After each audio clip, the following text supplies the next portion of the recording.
So I'm going to hand it over. You all know who I am. I'm Ramona Bishop. I'm the president of the Community Democratic Club. And I want to invite you to, or thank you for attending our Straight Talk session this evening. We really want to get down to some business and some answers from our candidates. And so we expect that this is going to be an exciting night filled with a lot of information that would allow for us to make a good decision as we, at the end of this, will be endorsing or making our own recommendations for endorsement for candidates. And we want for the community to be able to hear and see our candidates talking about really tough issues off the cuff. No candidate has received any of these questions. So they're going to be really coming off of out of an impromptu format to really give us who they are as leaders and give us as complete of answers as they can, given the lack of information that they have about what we're going to ask. This will allow for us to make some good decisions about people who will be able to really think about these problems and address them, certainly. So without further ado, I'd like to turn it over to Director Harrell. He will get us started with the mission and the vision for CDC. Then we'll be hearing from Director Dixon as to introductions of our board. And then I'll be back to get started with the questioning. Thank you. Good evening. I pulled up the information related to our vision and our mission, and I want to share it with you because it is at the core of what our beliefs are and how we believe that this community and this organization can move forward. The vision is rather simple. It is to cultivate and promote a progressive and intergenerational political organization that is focused on building an empowered African-American leadership capacity and agenda. A lot of time went into streamlining that particular vision, but it's evident what the purpose of our vision is. The guiding principles that we have are that no life is expendable. Black lives matter. We support and defend all Black elected and appointed officials and allies that have demonstrated their willingness to fight for the advancement of the Black community. We are fearless and willing to stand against anti-Black people and agendas. We hold all systems accountable for taking defined actions to enhance the quality of life for Black families. Thank you.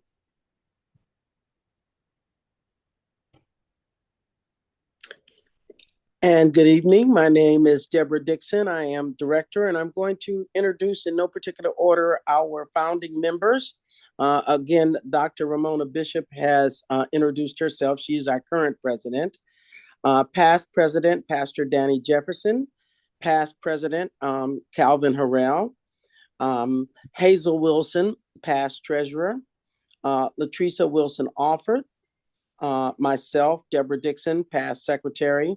Alyssa Shanks Stewart, and also Joe Jones. These were founding members. Now we are happy to welcome our newest members, Mark Lampkin, Elise Cheeks, who is our current secretary, Tasha Johnson, Tam Armstrong, who is our current treasurer, Pastor Anthony Gilmore, Morgan Cheer, Vanessa Odom, and Hakeem Brown. Those are the members of the Community Democratic Club, and thank you for being here. Thank you to both directors. And in addition to our robust board, we have approximately 100 members at this point, paid members, but we also have a list of about 300 people who have cycled in and out of membership for the CDC. So it's a pretty vast list of individuals with diverse opinions and backgrounds, and we look forward to hearing from our candidates this evening. So the first session is going to be District 1. Running in District 1 are Alexander Matthias and Carl Bonner. Mr. Bonner, I do not believe he is here. Is Mr. Bonner here? Okay. I I do not believe so. No. Therefore, we'll have a session with Mr. Matthias that allows for him to answer these questions. Mr. Matthias, thank you so much for joining us this evening. The first thing that we would like for you to do is just introduce yourself to us. We're not going to really hold you to a time limit, but know that, it's not going to be all night. We do have some time constraints. If it starts to go a little bit long, just as far as your answers are concerned, we'll give you a 30-second warning. But for the most part, this will be pretty informal and allow for you to answer the questions that we're asking you. So just introduce yourself to us. Let us know who you are, sir, please. Thank you so much for the opportunity, Dr. Bishop and members of the Community Democratic Club. I'm really happy to be here and looking forward to the conversation over the next 30 minutes. My name is Alex Matias, and as Dr. Bishop shared, I am a candidate for council member in District 1, which covers the northeastern portion of our great city. I entered this race as a husband, as a dad, and as a neighbor, sharing the same concerns that many of our other neighbors share around the challenges that our city is confronting. Because of those concerns, I've sort of centered my campaign around a platform of community well-being, number one, two, economic opportunity, and three, transparency and accountability. I hope to be elected into the position leveraging and will work on those priorities, leveraging my professional experiences, my lived experiences, and my community experiences across a range of areas. A bit about my professional experience. I currently serve as Vice President of Operations and Engagement for Children Now, which is a Oakland-based state nonprofit that focuses on children's equity.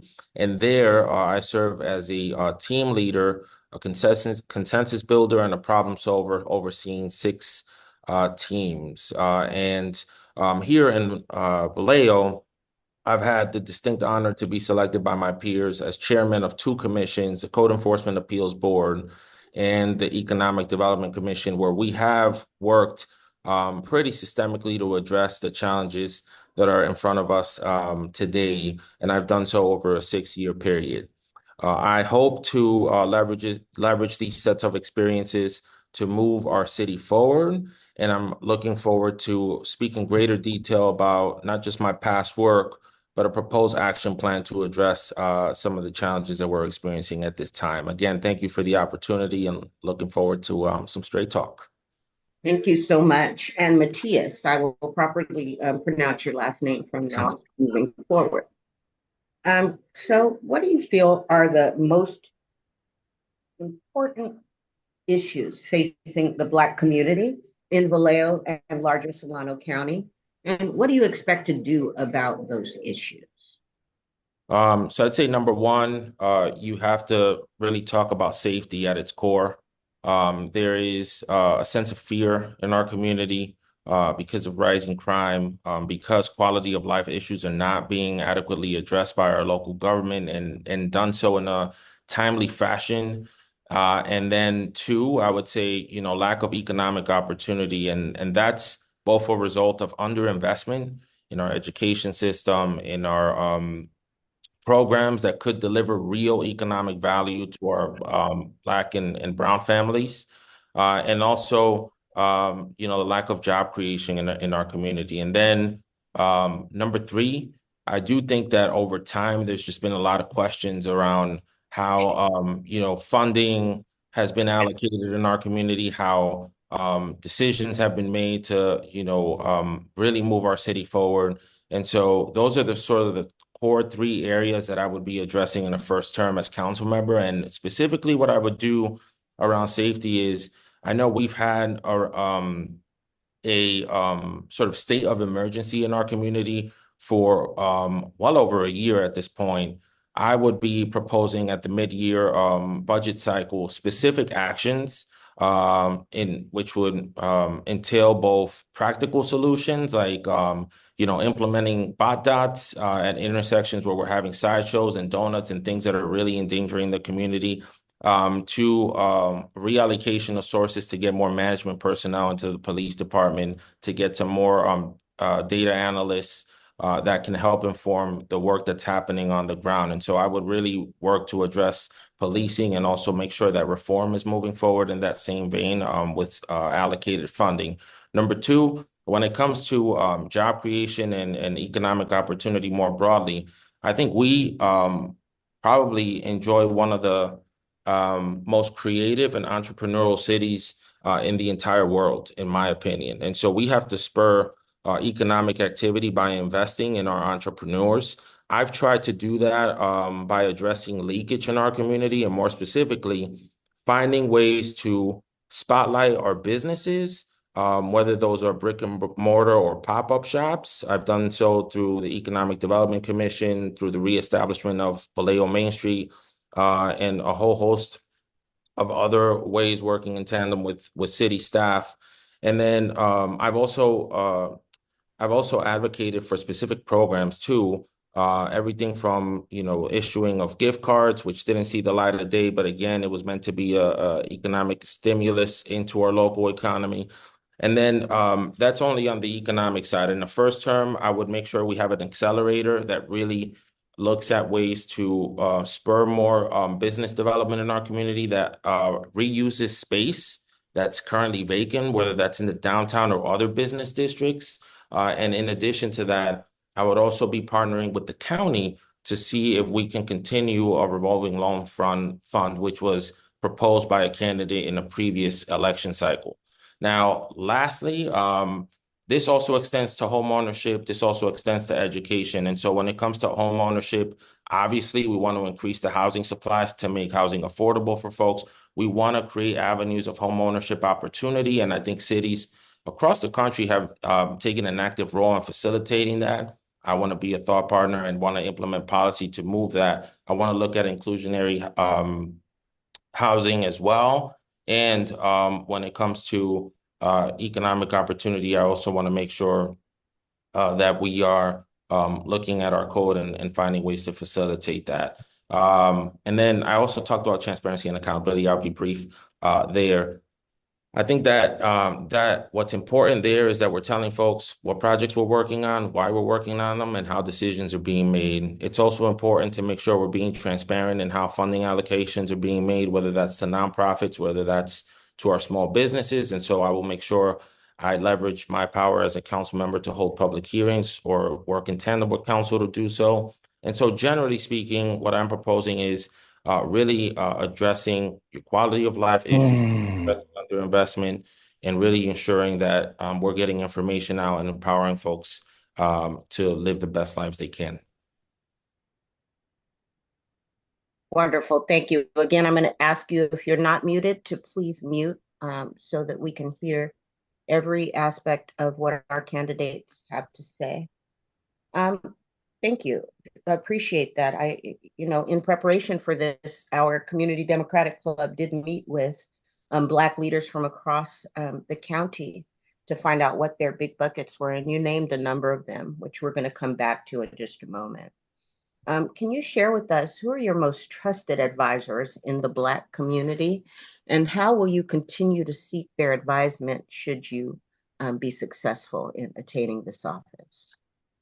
For sure. So, there are a number of folks just on this call that I get to call friends, not advisors, but friends who are going to tell it to me straight, and are always going to challenge me if there's additional homework I need to do on something, or if there's a perspective that's perhaps not an informed one. And so I get to say that over the years, I've sought counsel from Mr. Harrell, who's on this call, from Mr. Lampkin, who's on this call, from Ms. Latricia Alford, who's on this call, and from many others. And so I want to make sure that I continue to leverage diverse perspectives, not just from folks on this call, but from folks across our community, like Marco McLeod, who's the owner of The Grind, who I also get to call friends, so that when we're sort of devising and creating policy, we're doing so understanding every single perspective, that of an elected, that of a business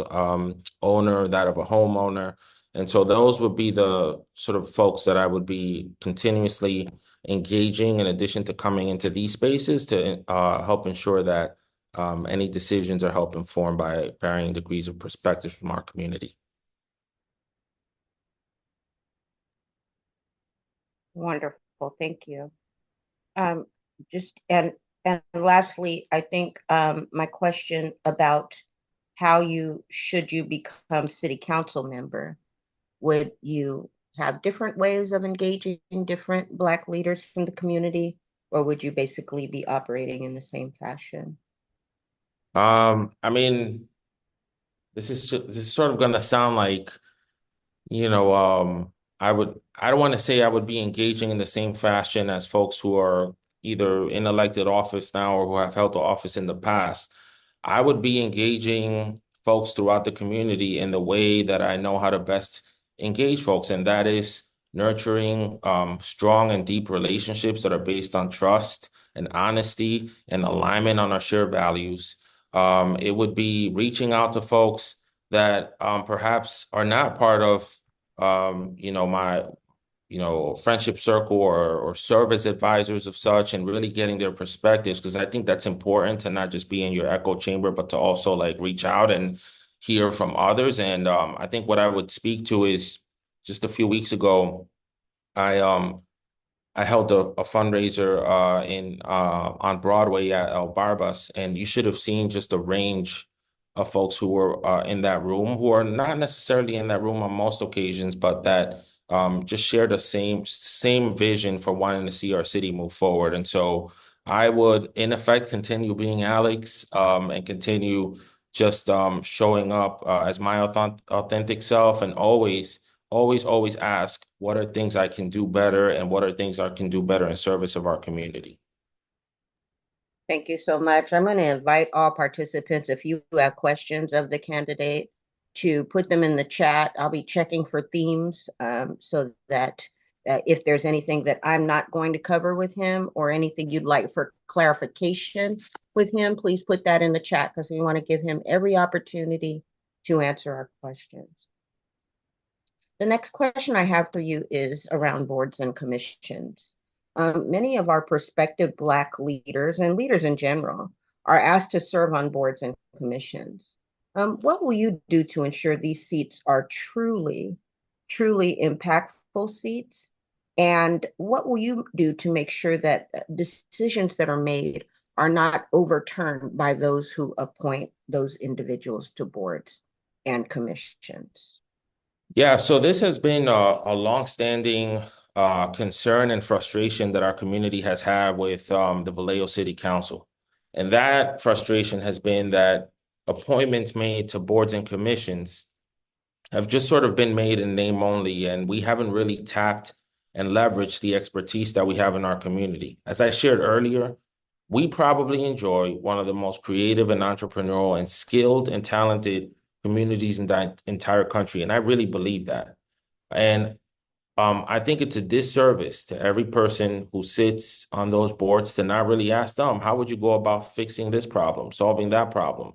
Because we are all living the challenges. We're all living them. We all live here. And there are different professions and backgrounds that folks have that would help inform what we come up with. And so I've been able, in partnership with the rest of my commissioners and the two commissions that I sit on right now, to update the code, the municipal code, on two separate occasions over a 4-year period.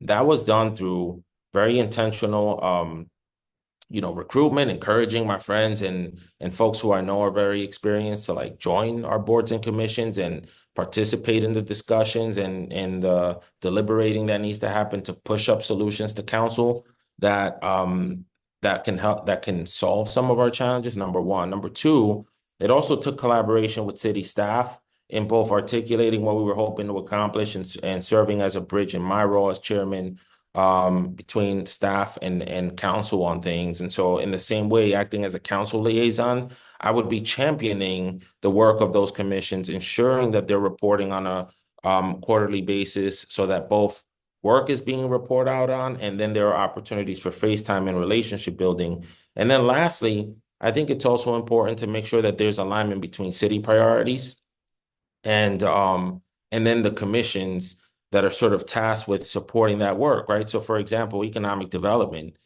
if you're sort of identifying that as a top priority in the future, well, you're going to want to make sure you hear from those folks, you engage them, you have them help you in the process, and you take their recommendations seriously. So this would be no different than the work that we've been able to do over the past couple of years, and knowing the benefits that commission work bring to our community. I would ensure that those decisions are respected. Now, I'm just one vote. So of course I'm going to be a champion to for all of our commissions. But I think in taking these actions, the rest of the council members and the mayor can see the real value in honoring and respecting experiences and decisions made, and then leverage them in helping move our city forward. And then I'll stop there. Thank you.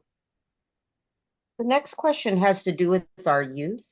As you know, our youth, are the future of all of our communities. And so when speaking with Black leadership from throughout the county, solutions that were brought to bear were certainly a culturally responsive education for all of our students that provides them with the rigor and relevance to be competitive in the world. And in addition, access to after school programming and safe spaces. There are a lot of spaces that are owned by, who have been purchased with public funds that the leaders thought should be more accessible to our young people to keep them safe and engaged. So our question to you is, what would you do to make sure that all students had access to a quality educational experience that is preparing them for career in college, and also that they have access to some of these quality spaces so they can hang out with their friends and be safe in doing so? What are your thoughts on that? Thank you, Dr. Bishop, for that. So this is more sausage making than anything else. But one of the things I've told folks who have asked me about the youth that I want to ask for of the next mayor is to be assigned to the 2x2 committee that currently has council members and school board members. And I would want to take it a step further and also include GBRD in the process, so that as we're thinking about youth, and we are now tapping into resources that were made available by the Measure P sales tax measure that I advocated for. For the trainings, those can't be. That I advocated for in the past, in 2022, that we are serving as a supporting group and entity to the efforts of the recreation district and the school board district, school district, I'm sorry. So that's the first thing I would do, right? Now, when it comes to open spaces, when it comes to after school, when it comes to a lot of these things that we know help with learning and development over time, we have to make sure that these spaces are both safe and that we are being responsive to students and what they want to see.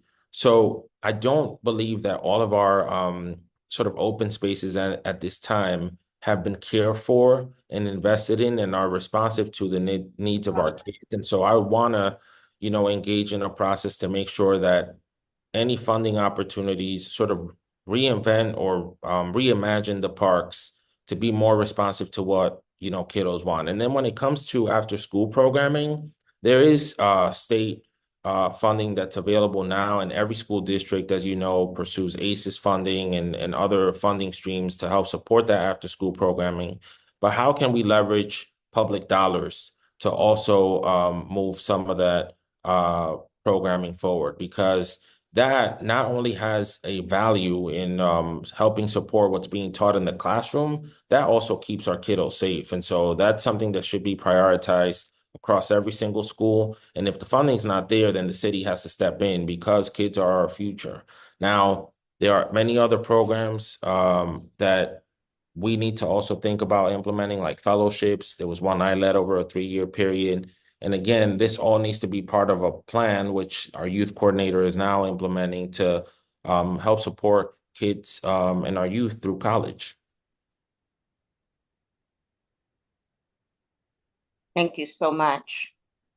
Children Now is a phenomenal program. I actually taught in Oakland, so I had the pleasure of working with it. So I would hope we could also continue to talk about how to bring in partnerships with groups like that that are really doing the real work out there. My next question has to do with something that is actually also in the chat. And I want to make sure that I capture it within this question. So give me just a second to make sure I can rewrite this in my head. It has to do with housing. Really wanting to know what your plan would be to address housing disparities and ensure that there is a decrease in the number of people who are unhoused, an increase in people living in affordable housing, and an increase in people buying homes in Vallejo. Yeah, so I'll start with the um with homelessness, and then I'll sort of address the other areas. So that is sort of one of the defining challenges of our time, not just here in Vallejo, but across our country. The level of homelessness you've seen has gotten to levels we've frankly never seen before. And what I would actually advocate for are things are both a mixture of things that have been proposed in the past, but the staff hasn't really moved forward on them. And then additional measures that I think need to be explored and considered by our entire community.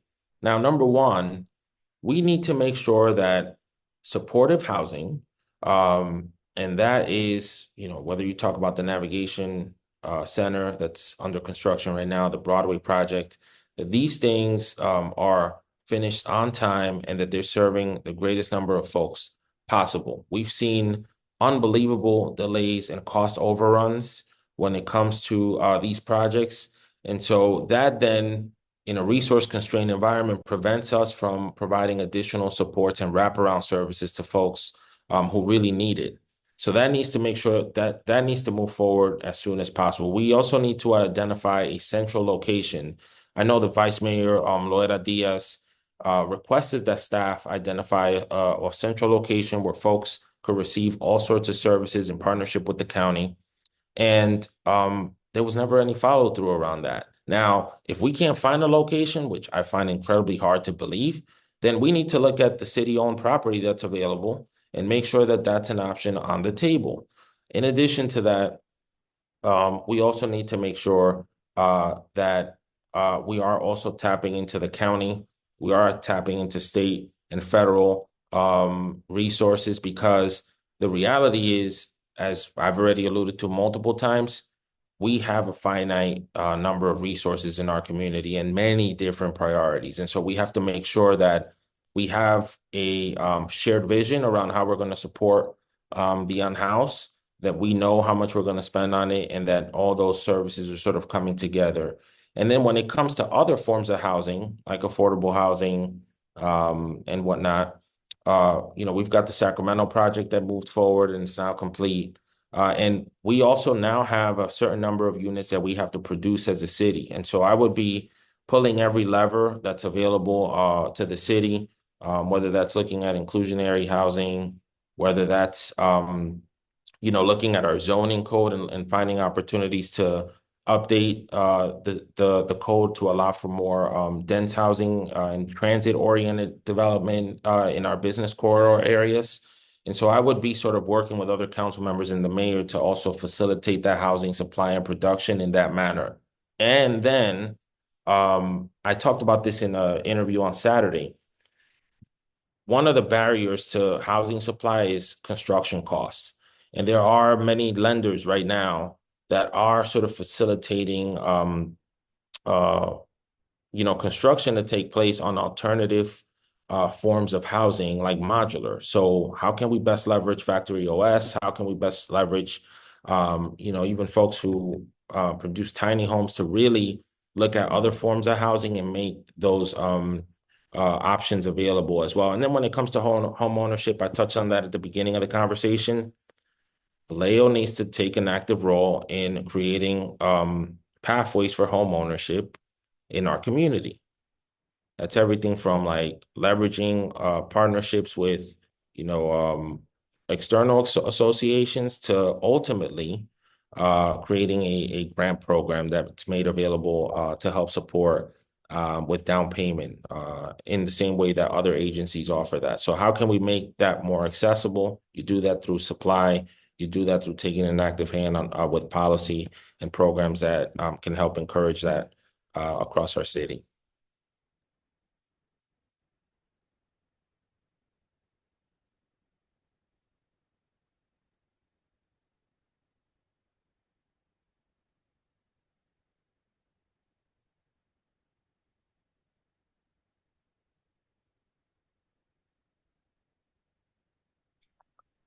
President Bishop, I believe you may be muted. I am. I was having a great conversation with myself. You know, you guys don't do that. I do it every once in a while. Law enforcement accountability is the next bucket. So really wanting to make sure that we hear from you with regard to what you believe the main issues are as it for the Black community when it comes to law enforcement.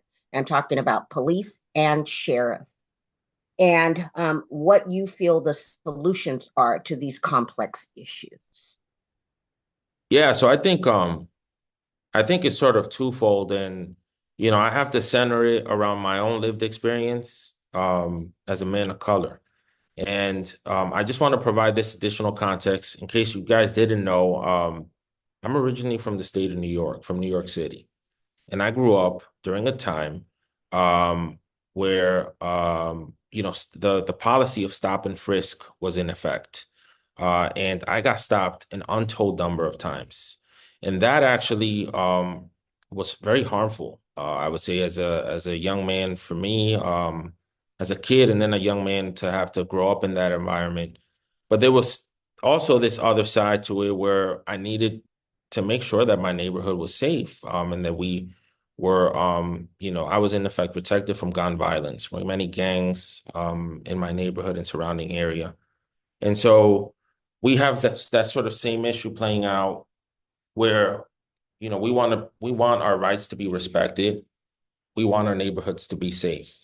And we've had now a pattern over well over a decade of where Black and brown folks have been, there's been officer-involved shootings, they've been harmed, there's been loss of life, loss of treasure to our community.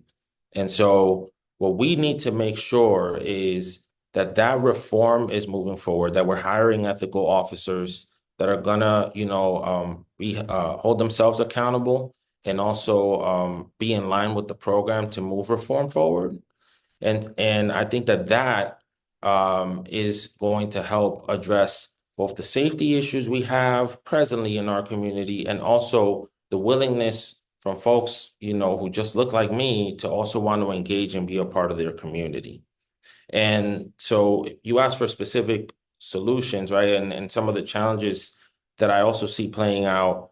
I had an opportunity to spend some time with officers a few days ago, because to better understand, how to address these things, I think you gotta hear all perspectives and try to identify how you can sort of solve and move them forward. They're talking about burnout. They're talking about over-reporting and how that prevents them from addressing like tier 1 calls, and staffing. And now these are all very real things that they're experiencing on their side. So that's why I'm proposing that instead of the focus just exclusively being on like, how do we get our policing numbers up? Because that's something that every police department is dealing with across the country. Like, let's actually address what the main issues are. We need corporals. We need to hire corporals that can provide training and support to our new officers, because a lot of our officers are new. We also need to make sure we're leveraging public works to also find ways, creative ways to deal with some of the issues that we're all experiencing. And then let's think about the future and have a police department that's more future oriented, like when it comes to community policing and also leveraging data and accessing data. And so let's start hiring some crime analysts. Let's start hiring some support person to help prop back up our neighborhood watch groups, which was very effective in the 80s and the 90s here. but that we have not invested in the future. And so these are things I'm going to start advocating for beginning next week. And, I would continue to advocate for if I am elected council member in January. And I wouldn't wait around a year. This would be part of a mid-year budget adjustment that I'd make a request on. Thank you. It's impressive that you're doing your homework with our officers, because it's easy to point the finger without really understanding the issues. So we appreciate you for that level of detailed follow through. The next question is around economic development. What is your plan for moving Vallejo, and I want you to hear this, beyond the weekend festival mindset and into a mindset that includes festivals as one prong in a diversified plan around economic development? Yeah, so when I think of festivals and events, I think about those as sort of activities that are contributing to outputs. So what we've sort of sought to do over the past 4 years, and there are folks on this call who can speak to this too, is address leakage and address leakage in each of our business districts. So how do we make sure we sort of reintroduce folks to the businesses that we have here, because they may be going elsewhere to get a good meal, to experience something, right? That in turn drives up revenue for us to fund services. That plan around addressing leakage, encouraging creative use of our spaces, would continue in a first term as council member for me. I think there's opportunity. One of the things I personally did, again, and we're talking about events and festivals as activities to a output, right? Was anytime we had an event through Vallejo Main Street, anytime there was a program that we were pushing as a commission, I made sure I went to Kings Market. I made sure I went to Springs Road. Made sure I went to Sonoma Boulevard, and I spoke to those business owners and I told them, hey, we have this program and this initiative that's made available. Participate in it. It may not be directly in your corridor now, but let's make sure we include you so we're also able to highlight what you're bringing to the table. So I want to make sure we focus on our small businesses. I want to make sure we're showing that our small businesses are successful and that we're also addressing safety. If we do those things, which are very, one would say, rudimentary in nature, then it would give an opportunity for folks who are more regional players or national players to say, streets are cared for, the city's safer, local businesses are thriving and they're expanding. And now we see that this city's moving forward for us to be able to look at it as a destination to relocate to. And so that's what I would do sort of around small business. And then we also have to look at what's happening around town. So we've got the fairgrounds, we've got Mare Island, we've got the downtown area, we've got all these business corridors, right? So there, we need to make sure we're engaging those business owners too. It can't just be about the downtown area. So there is an economic strategic plan that's going to be presented to council. I'm hoping this month, if not next month. That will help inform the activities and sort of the shared vision and goals that we should all be working towards. I will make sure that we implement that plan with sustained funding over time. And moreover, we then need to shift over to other areas. We need to look at Sonoma, Boulevard, Tennessee, Springs, and all the other ones. And I've started to do that just last month with the commission, through the commission, looking at Sonoma Boulevard. So small business, and then our business corridors, and then finding ways to unleash more entrepreneurship in our town. Very good, thank you. There was a question in the chat about youth voice and really hearing youth voice around the programming that they would like to see in the city. What are your thoughts about that? And then there was another question about restorative justice that might also tie into this question or not. But if you could address both of those questions, please. Real quick on Youth Voice. So as I alluded to earlier, I led a fellowship over a 3-year period. It was it was a pretty big grant that this nonprofit that I was working with was awarded. And the program was designed by youth. The decisions that were being made were made by youth. I was just sort of serving as an advisor, providing thought partnership, and making sure everything that was being done in compliance with, the requirements of the funder. I think it's important to center youth in every decision that you're making and get them involved in the process. Because otherwise, you're sort of implementing solutions for folks that, for problems that may not exist, or to solve the wrong problem or the wrong issue. So I would be totally in favor of that. And in fact, that fellowship I led, one of the things we talked to the youth coordinator about was, having formal vehicles like a commission where folks would be able to deliberate on the programs that would best benefit them. When it comes to restorative justice, I've been in the education space for a really long time, and now I get to work for a kids equity organization. Restorative justice is the way that sort of the education space is moving in, and those are the policies we advocate for in the nonprofit, for the nonprofit that I work for. And so that would obviously, be a centerpiece of anything we do to support our youth. And that would be helped informed by my professional and lived experience. Thank you. My last question, going back to the straight talk theme, is a question that you may not get on any other forum. We're very, very concerned about some of the examples of anti-Blackness that we've seen at play in our city. Examples of people who seem to have an axe to grind against the Black community in one way or another, whether it's directed at youth, adults, doesn't matter. And so we would like to know some of the examples that you've seen, and then what you will do to address this issue head on in our city. We cannot move forward without calling it what it is. Yeah, 100%. So, I think the first thing that comes to mind that was very disturbing to me, at least, was comments that I saw after the fact in a planning commission meeting, when there was one business owner who sort of making an allusion to, the presence of just the mere presence of having Black and brown kids in a space would sort of attract crime.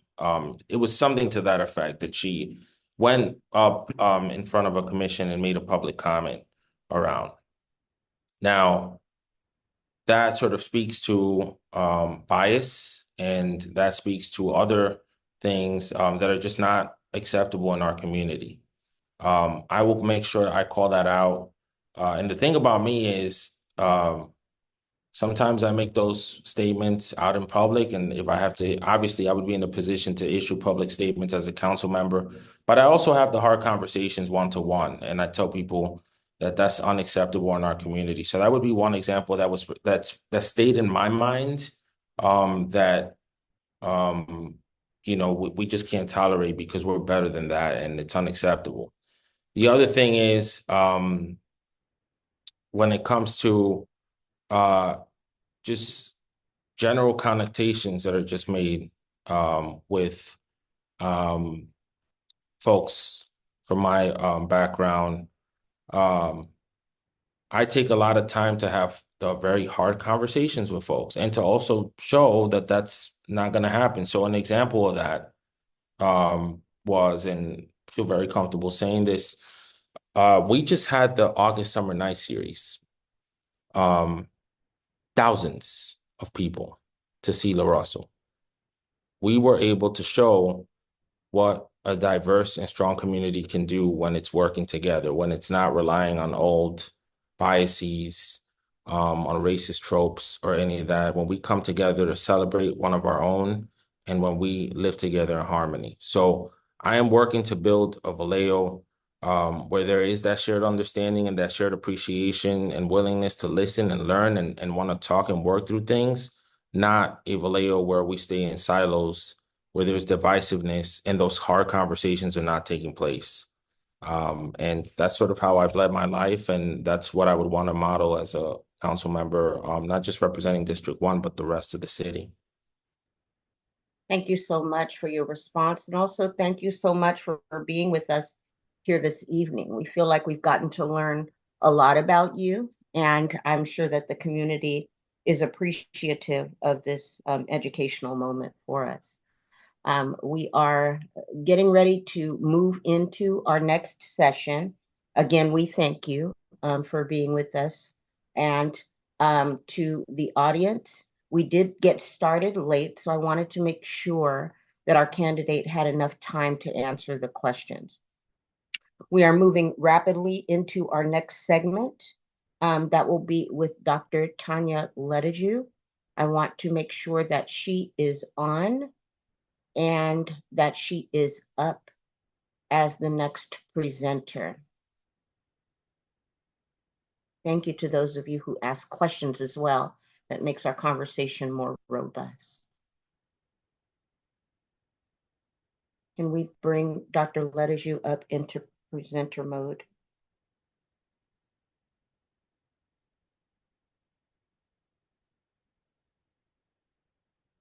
Director Lampkin, are you on it? Yes, I am. Yes, sir.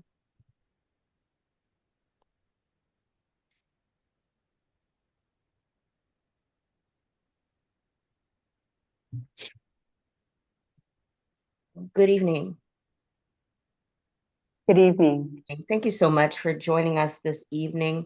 Dr. Lettigiou, am I pronouncing your last name correctly?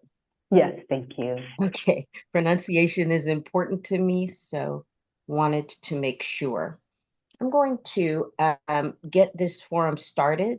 As you all know, Dr. Lettigiou is uncontested in this race, but she has graciously agreed to be with us this evening because she will serve in the capacity as a council member. And so we want to make sure that we understand more about who she is so that we can support her 100% in her new role. So if you would, please, just give us an intro, provide for us about a 2-minute intro that tells us a little bit about you for those of us who have not had the pleasure, please. Thank you for that question. So I have served as the Vice Chair of the Housing and Community Development Commission and a board member of the Glen Cove Community Association, where I'm dedicated to making Vallejo a better place for all. I work closely with Vallejo Together to advocate for sustainable solutions for our unhoused neighbors, bringing data and analysis to help guide decision-making. I'm really passionate about finding creative ways to bring in federal, state, and even county dollars since we are a municipality. And I am really interested in ensuring that we have an equitable city that's inclusive and that it is a safe place for us all to thrive and to live. And I frequently collaborate with local organizations such as Vallejo Main Street and other nonprofit organizations to strengthen our community and ensure that they can compete for grants and resources that benefit our community. And I have over 3 decades of experience in leadership, policy, and housing. And I also serve as the CEO of the City and County of San Francisco's Housing Authority, where I serve over 18,000 residents, and I have a housing subsidy over $400 million, including a $10 billion capital project, where we are doing one-for-one replacements on our 2 largest development sites, where we currently house over 600 to 1,200 residents. Thank you for that. Thank you so much. Absolutely. Who are your most trusted advisors in the Black community? I'm not sure that you heard our mission and vision, but we've seen you in our meetings. So our question is, who is your most trusted Black advisor, and how would you utilize that advisement as you move into your elected seat? Thank you. So I'm not going to name one person, but I'm going to speak about it from an organizational perspective. And I am part of BWAPA, and the leadership there I trust. I am also part of the CDC, the leadership there I trust. And so I work with a host of other, if you will, Black politicians, female politicians, such as Lori Wilson, who is our assembly member, as well as Wanda Williams, who is our Solano County supervisor. And I also work in the city and county of San Francisco, where I report directly to a Black female mayor. And so I really have an opportunity. I'm fortunate to be to have this cohort of leaders and men and women in these different spaces that I can lean on and trust, and also allow them to speak into my life, as well as provide me with constructive feedback, because I believe that is paramount to growing in leadership and understanding challenges and difficulties and needs from multiple perspectives. Thank you so much. Many prospective leaders, I'm not even going to say Black leaders, but leaders in general, are asked to serve on boards and commissions. What will you do to ensure that these seats are truly impactful seats, where real decisions are made and where they're not subject to the whims of this city government overturning their recommendations? So I think it's really important. Boards serve a vital function in our government. And first of all, I believe that our boards need to look like our community, need to have experiences that represent our community. And I believe then we also need to ensure, when we're appointing members in our boards, is ensuring that they have the needed training, the needed opportunities to understand fully what their charge is as a body, and have this just continuing education around their work, as well as there is like the League of City and different organizations that you can avail your board members to, so that they're understanding how to work within the framework of government. Additionally, on top of that, what I want to see is, what I have not seen is board members really coming to the forefront, to the full board, with their recommendations and being able to speak to their recommendations, and there be great respect around the recommendations. And even prior to recommendations coming forward to a board for full discussion and acceptance of those recommendations, is ensuring that there is appropriate legal representation,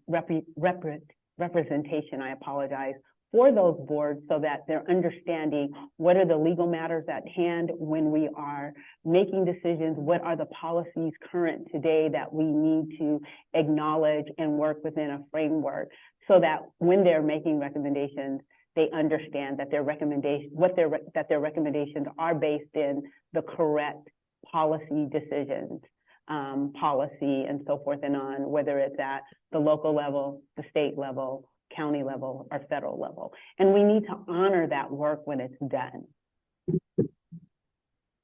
Thank you so much. This next one you may have an unfair advantage in. It is about housing. My question is, what is your plan to address housing disparities and ensure that there is a decrease in the number of people who are unhoused, an increase in people living in affordable housing, and an increase in people buying homes in Vallejo? Certainly. So I want to address, first of all, because I believe this is extremely critical when you talk about a right now, a just right on time solution. First of all, as it relates to our unhoused individuals, we really, as a city, we need to stop kicking the can down the road and determine what space do we have available, the different spaces throughout our city that we can develop safe parking, safe sleeping zones, where we are bringing in recology consistently and constantly, where we have availability for showers, where we have availability for individuals to take care of their bodies in all the necessary ways that we need to as human beings. That is one start. And then doing that work in collaboration at the county level so that we have our continuum of care and other services working with us so that we can begin to work on stabling the housing for the unhoused. Then as we are working on that, and in tandem in working on that, is looking at really what are the needs of our population as it relates to affordable housing, so that we can begin to design and build and apply for dollars so that we can address every area medium income within our demographics.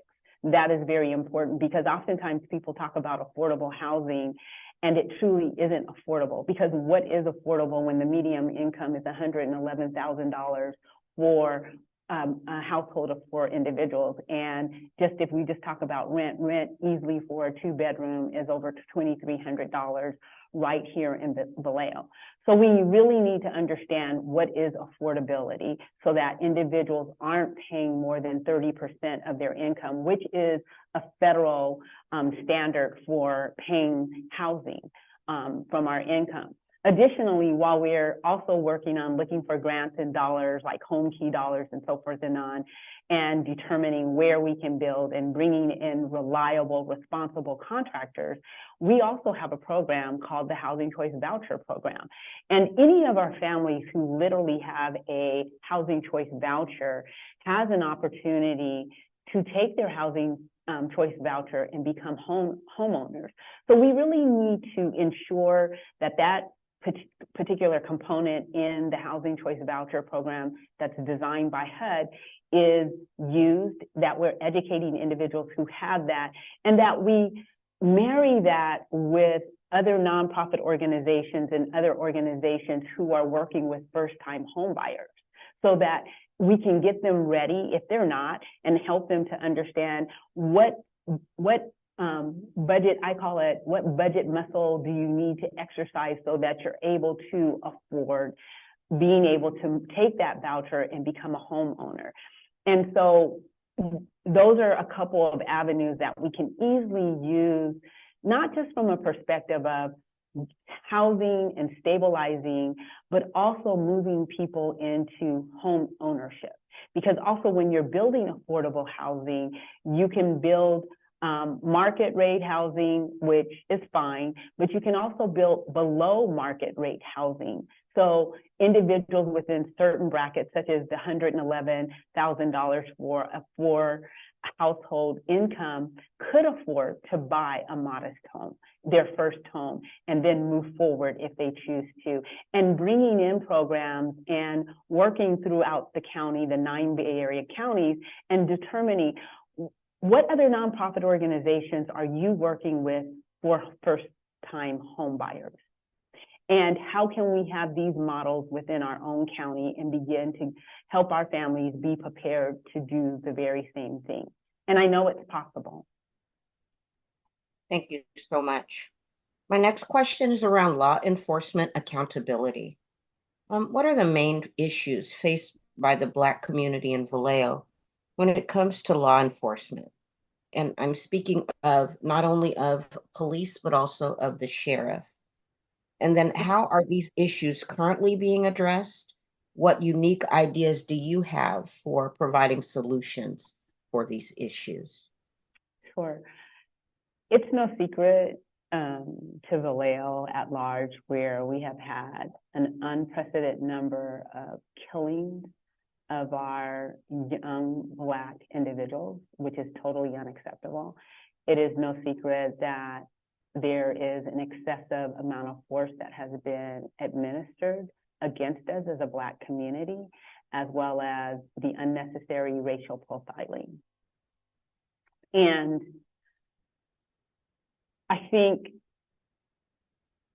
when I think about the consent and decree and the 45 different recommendations over a 7-category process, we've done very little work to really see our law enforcement agency transform. And I'm not talking about change. Oftentimes we talk about the word change, and change for me is literally putting a Band-Aid on something. But transformation is very intentional, and it looks at the root causes. And it designs, from that, we begin to design, what does community policing look like for such a diverse city as this city? And one of the things that I do come from the state, and I worked for CHP for many years. And so I understand how to work with law enforcement. I have investigated law enforcement auditors as their auditor in looking at use of force, looking at really bad behaviors, to say the very least, within the organization. And I believe that as a community, we can, if we have the political will, look at what is it that we're looking for? What kind of policing do we want here in this community that breeds mutual respect? Additionally, one of the things that I'd like to do is very important to me is getting through those 45 recommendations and not having someone just say to me, oh, we did it. I want evidence. I want to know what we've done. And I want to work through, in a very open space, work through the recommendations and the implementation of new policy. And I don't think we can just do that on the dais.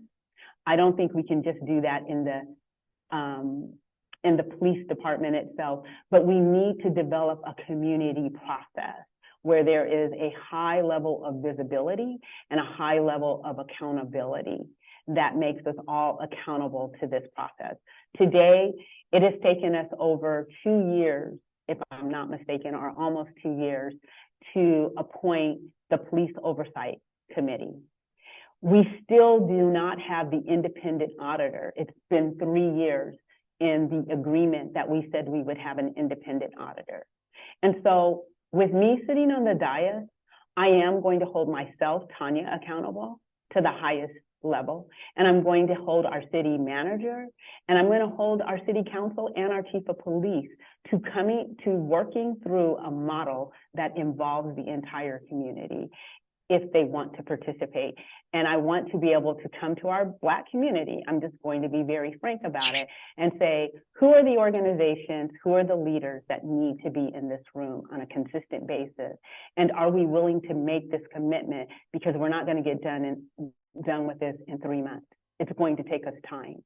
But I want us as a community to really talk about what we want from our police department, because I'm not willing to have continuous killings of our children, of our men, on and on and on. I'm not willing to accept that. And I want to say this, as the Housing Authority CEO, working in the city and county of San Francisco in the Bayview, we have had killings of our young people.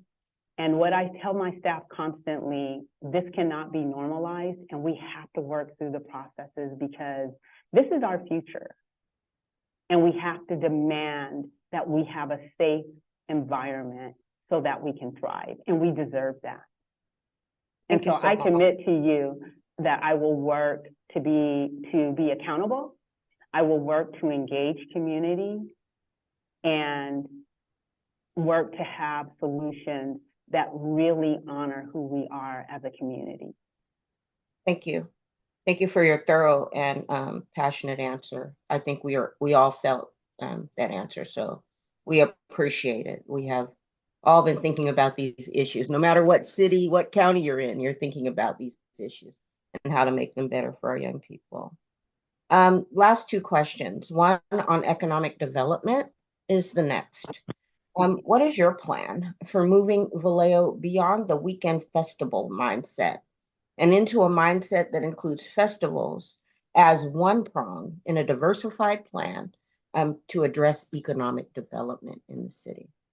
Thank you. Something that I say this often, and it's a twofold answer for me. Because underneath that, the structure underneath that is safety, right? And if we want businesses to be more businesses to come in our city, we do have to deal with our safety, and we have to show the progress to those who are outside of our city and who have seen the negative impact. And what I am really interested in doing is not just downtown, not just on the waterfront, but we have varying portions of our city, throughout our city, South Vallejo, North Vallejo, we have the fairgrounds and so forth and on.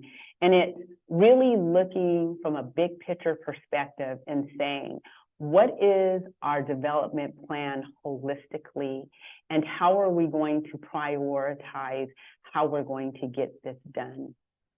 And when we talk about it, how are we going to ensure that it's culturally competent?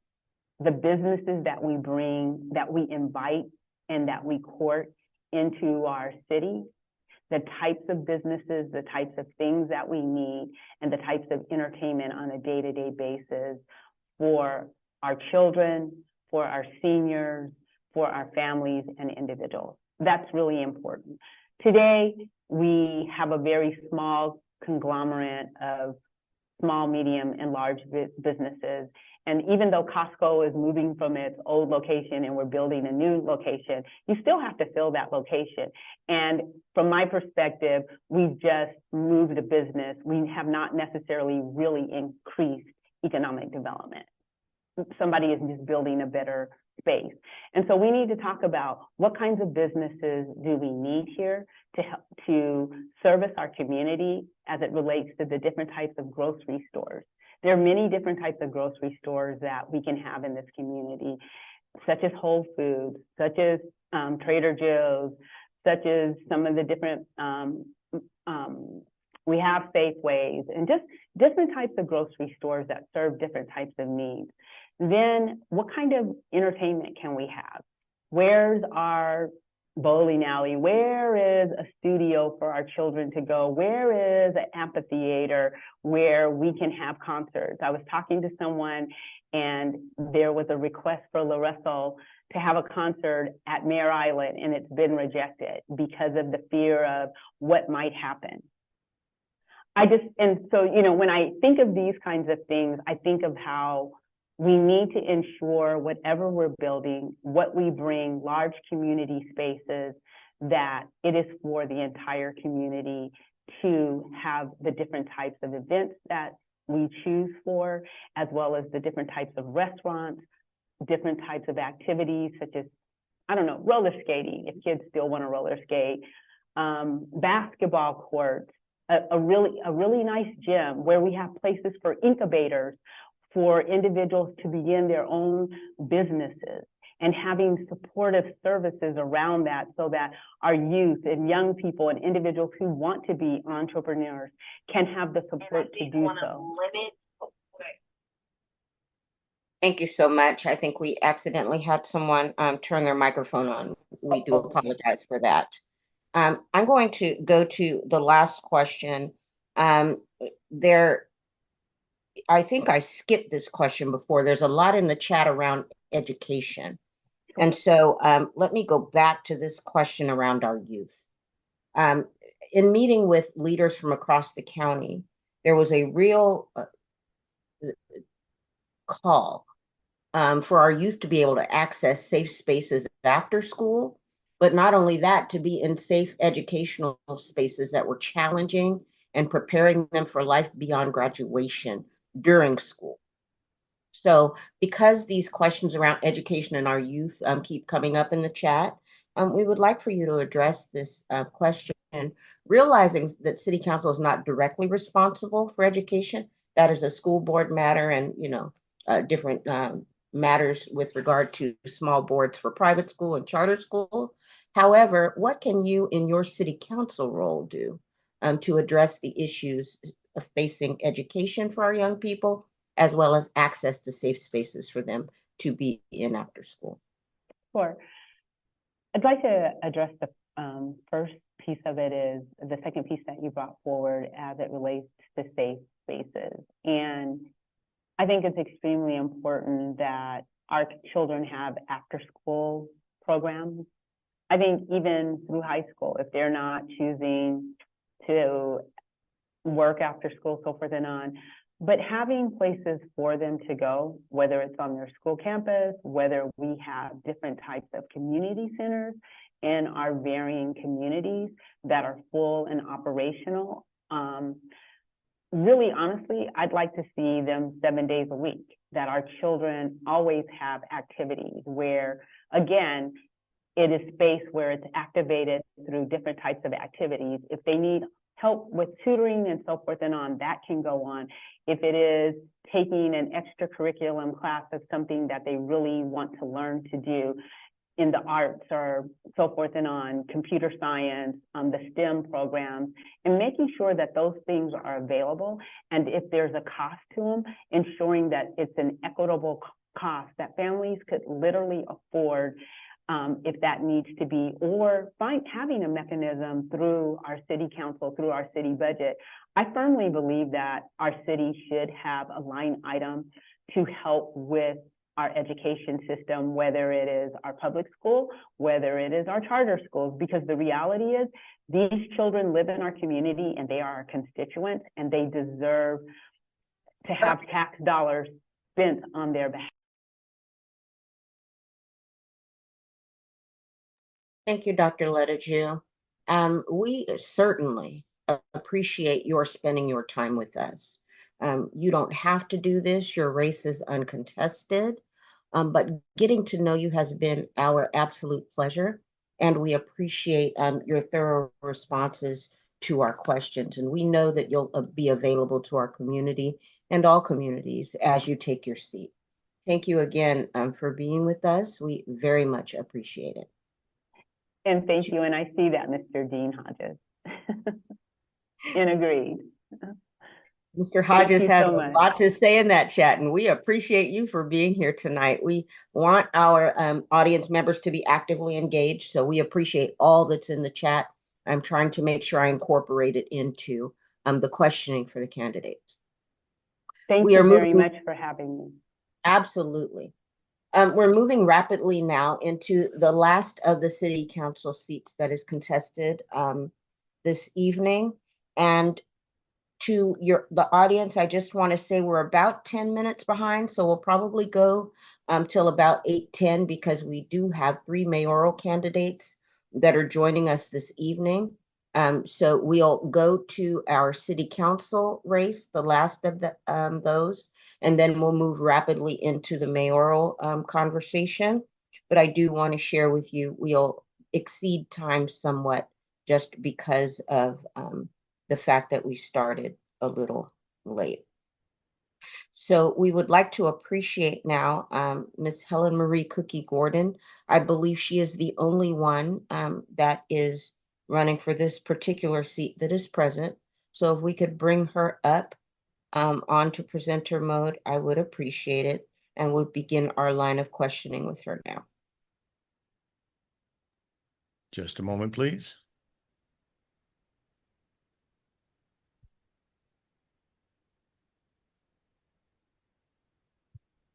There you are. Thank you so much. And thank you for joining us this evening, candidate Gordon. We appreciate your being with us. If you could just take just a minute or two and introduce yourself to us as the Community Democratic Club. Thank you so very much. As most know, I'm Helen Marie, aka Cookie Gordon. I have been a large advocate for our community for wherever the needs may be, whether it be for senior citizens, individuals with disabilities, and so forth. Right now, I currently serve as a commissioner on housing for the Vallejo Housing, HUD. And also I serve as a Solano Transportation PAC chair. I am the chair on that board. And I serve on Solano Transportation Authority, best known as STA, for Solano County. And I just been invited to the state as the Metropolitan Transportation Community. So I'm very involved, have been since I've been living particularly here in Vallejo. I've been to the mic at the school district. I served as a district advisor, Madam Co-Chair there. And also I've served as the PTA and school site councils. So I'm a very strong advocate in our community. I'm a grandmother of 7, and a mother of 4. So I am 59 years of age, and I just want to help build our community up to what I know its full potential can be. Thank you so much. Who are your trusted advisors in the Black community, and how would you continue to hear their voice and incorporate their advisement into your work should you achieve the level of being a city council member? Well, as I had just came in, I heard definitely BWAPA. I have studied a lot about their organization and why it was created.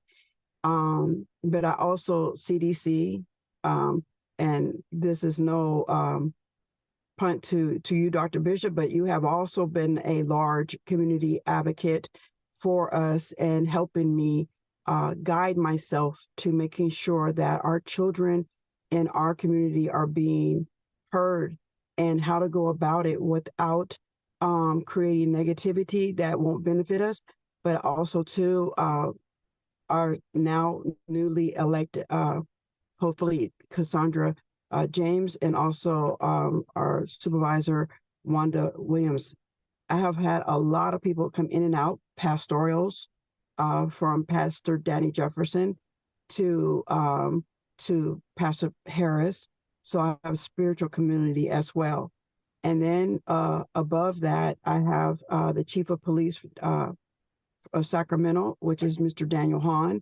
So I have had people come in and out my life to best help me navigate for our African American students, our African American children, and particular minorities who are underserved.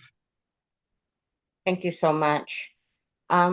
This next question, you kind of touched on education, so I'm gonna move to the question on housing. What is your plan to address housing disparities and ensure that there is a decrease in the number of people who are unhoused, an increase in people living in affordable housing, and an increase in people buying homes in Vallejo? Thank you. As you know, serving as a commissioner, I have a little insight on what has been one of the biggest challenge. Just recently, within the 4 years, we have changed the criterias for, let me deal with the housing, the homeless situation. We have been told that we're one paycheck away from being homeless.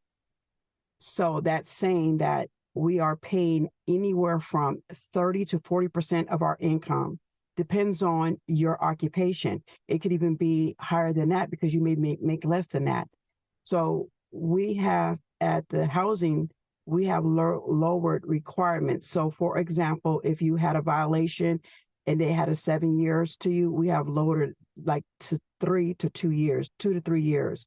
So that would make you qualify to be able to get housing. We also have found out that the challenges is purchasing homes. There are rules that unfortunately the complexion of your skin can make a difference. And you are finding out that you're paying more if you do get approved. So how can I have something to do with that? Right now, partnering with the city, partner with programs such as Travis Credit Unions, that's just an example that I have been part of for the last year to help me learn how to navigate that, but also introduce that into our community, and then find out how we can build more housing. Right now, they're from Solano Transportation Authority. They have a program that they have implemented, which is right now in draft, the 2030 program. And that is to find how we can implement the new laws that are taking place in just as of July, to make sure that we hold our cities accountable to rezone areas that once were commercialized to now make them residential, because we have to have more homes, but they got to be affordable. We can't be talking about above market value when we are not even there ourselves in this particular city. Right now, we're either at market level or below market level, and we can't do that. People are paying almost $3,000 for a 2-bedroom, and they have to now leave. That's what happened to me. I got displaced.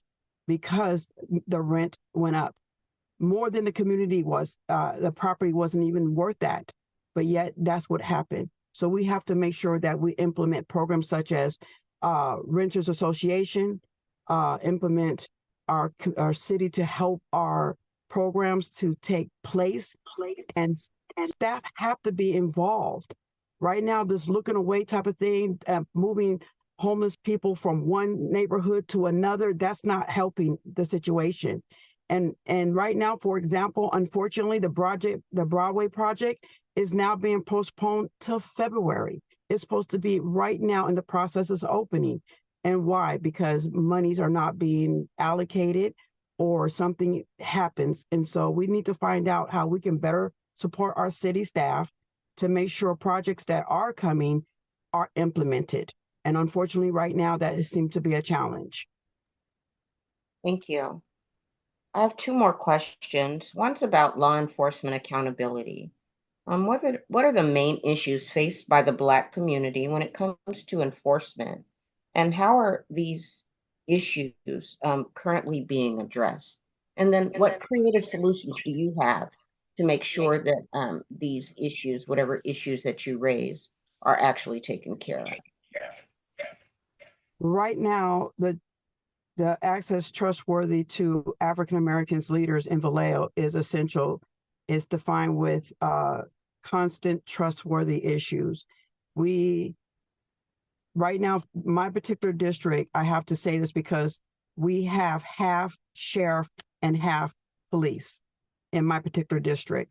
And it's often unfortunate, but it seems like they're at war within each other. And when we have issues that happens in our city, in my district, I'll give you an example. We had to call the police. The person who called the police was African American, but the first person the police came to was the Caucasian person. That is an issue. Why did that happen? I don't know. Some say it's the way they're trained. But for me, I personally experienced this. Racial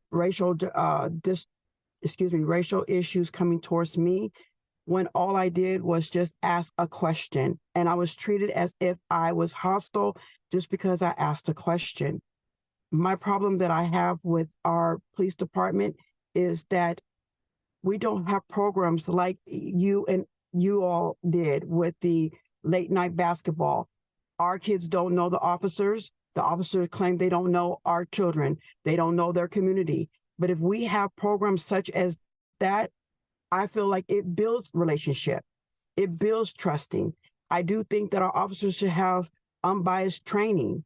I think our officers should definitely have some type of credentials connected to them that show they took some type of classes to handle mental health issues, because not everybody that you see is a threat. And when I call the police officer because I hear a noise, that should not be for me to be the last day I see my family. So it has to be. It starts from the community trust. When everybody says it's union, it says it's the city police. They say it's the city manager. But as a council member, the only staff I have is the city manager.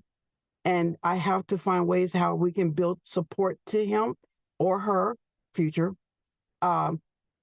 to look for that right officer, that right chief. Right now, we're looking for a chief, as you know, a police chief that can implement empathy, can implement support to their community so that we can build that trust, because we do need officers, right? We want our mothers, our children to feel safe walking down the street. We want them to feel safe to go to the park. Right now, this lady said, I used to go places during the day and I can't do that no more because people are breaking into our car while she's sitting at the light. That is unacceptable. But then again, we can't have officers trying to target us as individuals when we need help. So we definitely have to build some type of relationship within our officers, and having programs like the late night basketball, some knows the crossover basketball, where the police officer was our coach, the fire department was our coach, building that relationship. And right now, that's what I see lacking. The union may be a component, but our officers have to have that frame of thinking as well. Thank you, Leslie. What is your plan for economic development, moving beyond the festival mindset and making the festivals just one prong of a multi-level plan for economic development in the city? And we need to ask you to stay within about a 2-minute time frame. We're trying to move to the mayoral race. Thank you very much. I don't see a time frame, so I apologize. I don't see a timer on my side. So, okay. When we look at something that just was pointed out earlier, we had the late night August event, which was a great turnout. But we want to see more. But in that, was a lot of officers present, so it looked like they were concerned of safety. But when I went to 2 other events, I didn't see that kind of turnout. There has to be some type of people feeling safe, but not assume everything that comes here is going to be negative.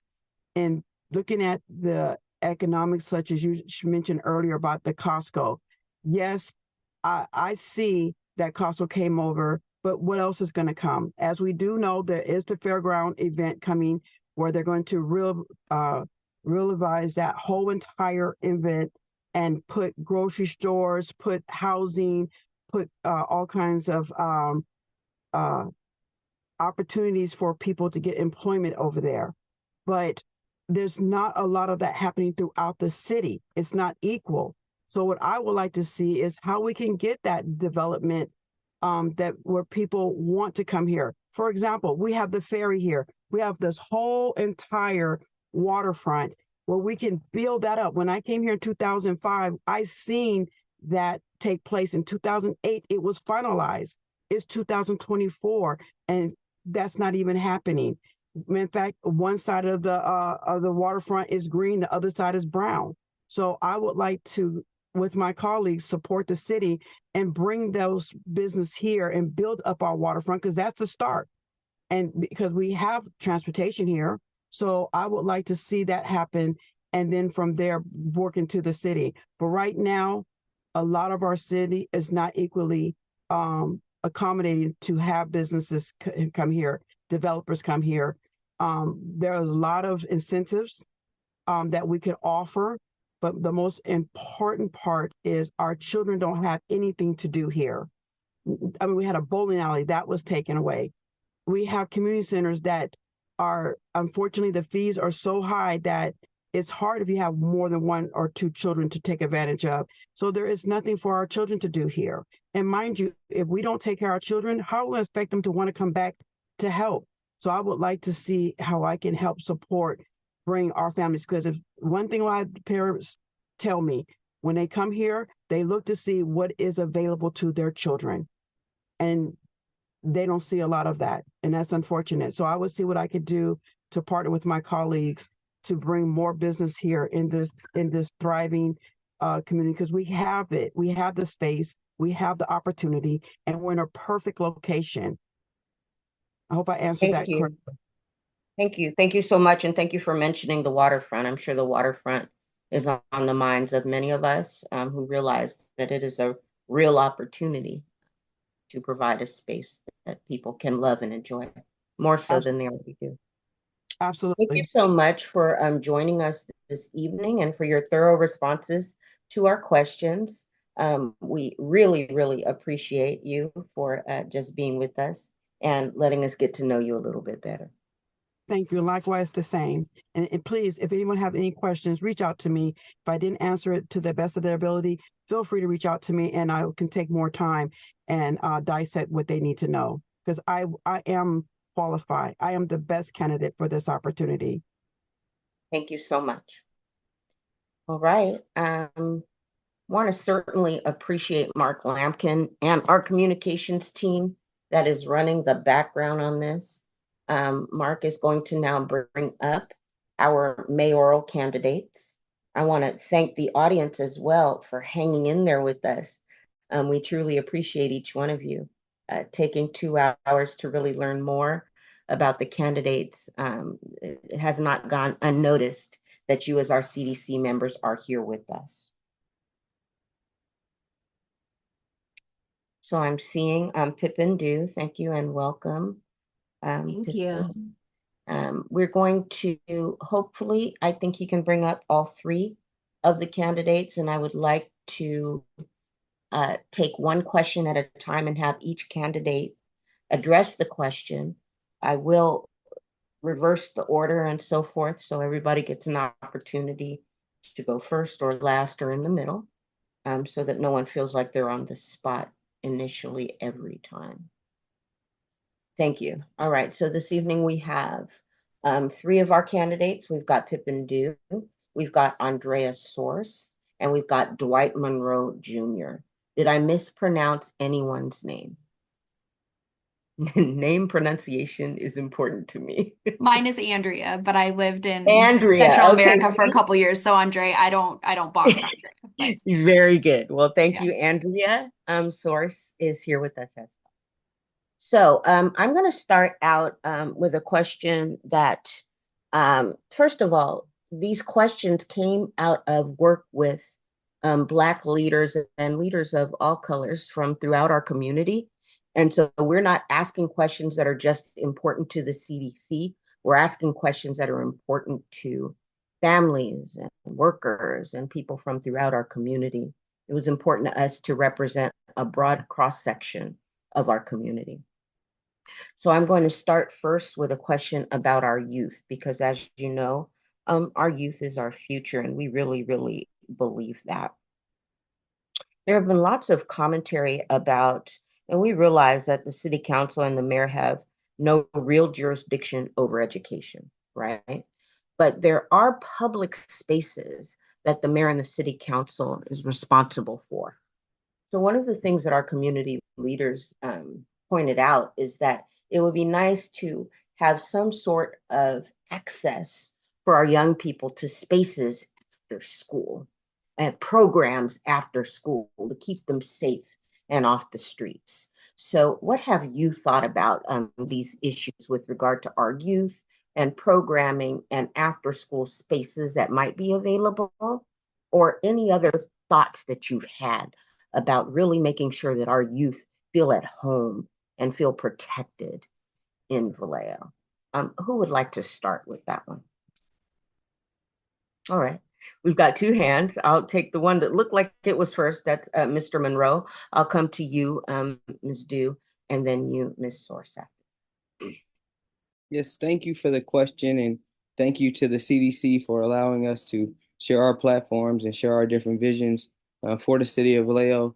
But getting down to it, the question was regarding youth efforts and different youth programs and creating safe spaces for these youth.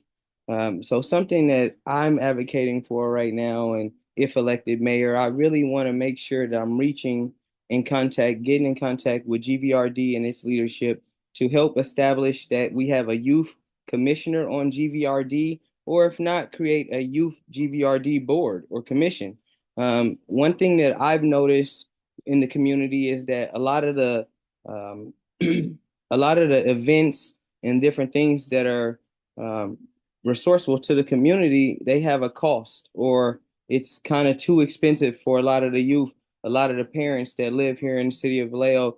As the oldest of four child and a single oldest of four children, and from a single mother, I know the struggles it may be to try to pay $100 per child to play in a basketball camp. So I've called GVRD out for these things in the past, and held them accountable for not making resources readily available for our children. But getting back to the real meat and potatoes of the question, the after school programs, a gentleman just asked me that on a Facebook post. So what I started doing some digging, we got the Boys and Girls Empowerment Group, who is really leading the way as far as nonprofits, creating that space for children after school. I've seen it with my own eyes going to the facility in North Vallejo, and I've seen kids learning, playing, educating, and getting mentorship. So that is something that is working, but we need something citywide. GVRD, they have a after school program as well. And who was the other organization? I'm blanking on the other organization at the moment. It was actually the school district, the Vallejo Unified School District. also has a after school program. So we got to make sure we getting this information out to the community, and also making sure that it's affordable for our community, because we live in a community where sometimes financial issues may arise, and childcare is obviously one of the biggest things, biggest potential issues facing America in itself. So really just creating more spaces and advocating, not that just the nonprofits doing this work, but really getting some leadership, city leadership, to get behind funding after school programs that's really tailored to working with the school district and really tailored to improving the overall education levels of the city of Vallejo. Thank you. Thank you so much, Ms. Dew. Thank you so much for the opportunity to be here tonight. And I am so excited to answer this question. And I actually started working on some youth programs with you, Dr. Bishop, back when we were looking at the paid summer youth internship opportunities that we created with Sutter. I think provided 20 paid internship opportunities, and we were able to move that forward, and we're creating summer programs for our kids at the school, I mean at the city council, but we did get away from that during COVID, and I would love to see that come. I was successful in making youth a top priority for the city council. And that was after we went to a National League of Cities conference, where there was a council member that said, you know, we always talk about the youth being our future and how important they are, and we point to the school district as that it's their responsibility, but the truth is they only have our kids 20% of the time. That other 80%, that's all of our responsibility. And it was an epiphany to me, and I immediately went back to council and started advocating that we make that a top tier priority, which I was successful in doing. And then I was successful in getting support from the council to create a permanent full-time position dedicated to the youth, to make sure that that priority lasted beyond my time. And I was very proud of that work. I also created the Vallejo Youth Delegate Program. So we send high school students to the conferences, where they get to network with over 2,000 other youth from across the country. One year they actually met with some students from Camden, New Jersey, and learned that Camden had reduced the municipal voting age to 16. And they were really excited about that opportunity to do that back here. So I've been advocating for that as well. I was also was one of the initiating commission members for the 2x2 committee with the school district. And we actually, when we first started pushing for it, I was trying to make it a 2x2x2, because many of the after school programs that we're trying to do, they're going to be run by GVRD. So we really needed to have them at the table. Instead of us going top down telling them what we wanted them to do, we needed them at the table to make sure that it was something feasible and realistic and something they could implement. And unfortunately, the school district pushed back on that. But I would love to bring that back to the table and push for that as mayor. I've also just been really focused on empowering our kids, inspiring them to think about, you know, because they're limited in their imagination about what they could be by what they've been exposed to. And so trying to expose them to different career opportunities. For example, I've been doing a girls soccer and empowerment event every year for 9 years, and I have my sponsors there showcasing women in leadership roles in their organizations, like Mare Island Dry Docks comes and has Rosie the Riveter, and we have the women's soccer team there showcasing. There was actually a professional Cece Demore, who's a international Hall of Famer, there to show the girls, like, look, women can be professional sports athletes as well. And just really trying to always inspire our kids to think outside the box and help them realize their true potential. And so I think there's just a lot of work that we can do, you know, also with the 0 to 5 space. Because it's really important. Like, we want our kids to be successful when they get to kindergarten, but we need to make sure that they have that robust early education support before they get there. Less than half of our kids have access to kindergarten or preschool, and 1 in 4 have access to licensed childcare facilities. So being a partner with the county, with the school district, with the County Office of Education, looking at how we can create these collaborative solutions is really important and something I look forward to continuing to work on. Thank you so much. Ms. Soros, please. Yeah, so this is something important to me as well. I work in education. For those that don't know me, I'm a community college professor. I teach at Diablo Valley College, and my first job out of college was at a Boys and Girls Club. I taught a summer in East Oakland and then worked at a Boys and Girls Club in San Leandro. And one of the things that I hear just repeatedly, and you know, my colleagues have already touched on this when I'm talking to voters and knocking doors, is there's just nothing for our young people to do after school or after the after school program. You know, we don't have the sports gym anymore. We don't have the bowling alley. There's just not recreational opportunities for young people to be kids. And so I think the first thing that I think about is how we put all of our projects in City Hall through that lens. When we're thinking about what to do with the waterfront, when we think about what to do with the Solano County Fairgrounds, the Solano 360 project, when we think about what to do with even with Mare Island, for some of these other projects, how are we creating space that, you know, has housing and retail and open space, but also has space where our young people can be and have, you know, safe interactions with each other, not get into trouble and be safe.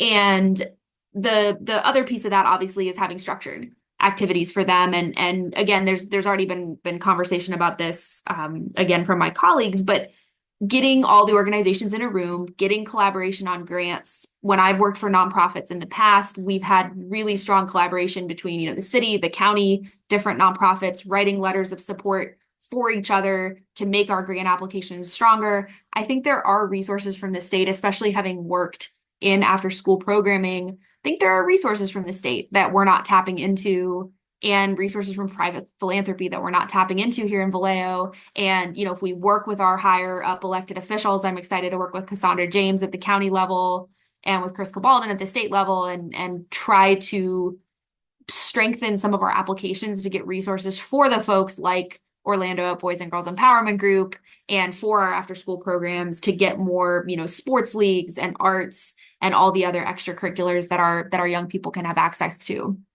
The one thing that I also want to say that hasn't been mentioned, I'm really keen on getting young people engaged in city business. I think, especially as an educator being at the community college, a big source of my inspiration and hope for the future of our community and our country comes from my students. They have such great ideas, such a wonderful lens, such perspectives. And the more we can create thoughtful ways for young people to engage in the city, I think the first of all, the better equipped they'll be to advocate for what they believe in when they're adults, but also the better our city will function because we'll have their ideas and their voices. So I'd love to see a youth commission back. I would love to see a youth leadership council with, you know, maybe high school students of different ages from Vallejo High and Bethel and some of the other schools to give input in a meaningful way on city policy, especially because people can vote on PB from 16, just finding ways to thoughtfully engage young people and get them access to, these are the types of things you can do civically, how you can get engaged. These are the types of things you can do if you want to work in government. These are the types of opportunities you have after high school, whether it be the trades or community college or 4-year or something else, just getting them engaged earlier. I'm seeing the question come in the chat. I don't want to jump the gun, but yeah, I mean, I think it's bringing everybody together and trying to identify our needs and work together to advocate and bring that funding in so we can make these things happen. Thank you so much. For the next question, I'm going to combine something I saw in the chat with something that I was thinking about, and that's really around urgency, right? Like I'm sure you felt it as you've gone through and talked with the different constituents in Vallejo. You're feeling a level of urgency to get some things done immediately. So my question is, what kind of leader are you? And how will you be different than the mayors of the past?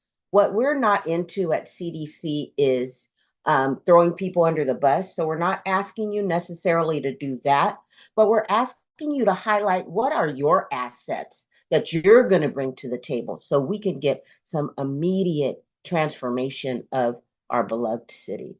We'll start with Ms. Dew on this. We'll come to you, Ms. Source, and then we'll go back to Mr. Monroe.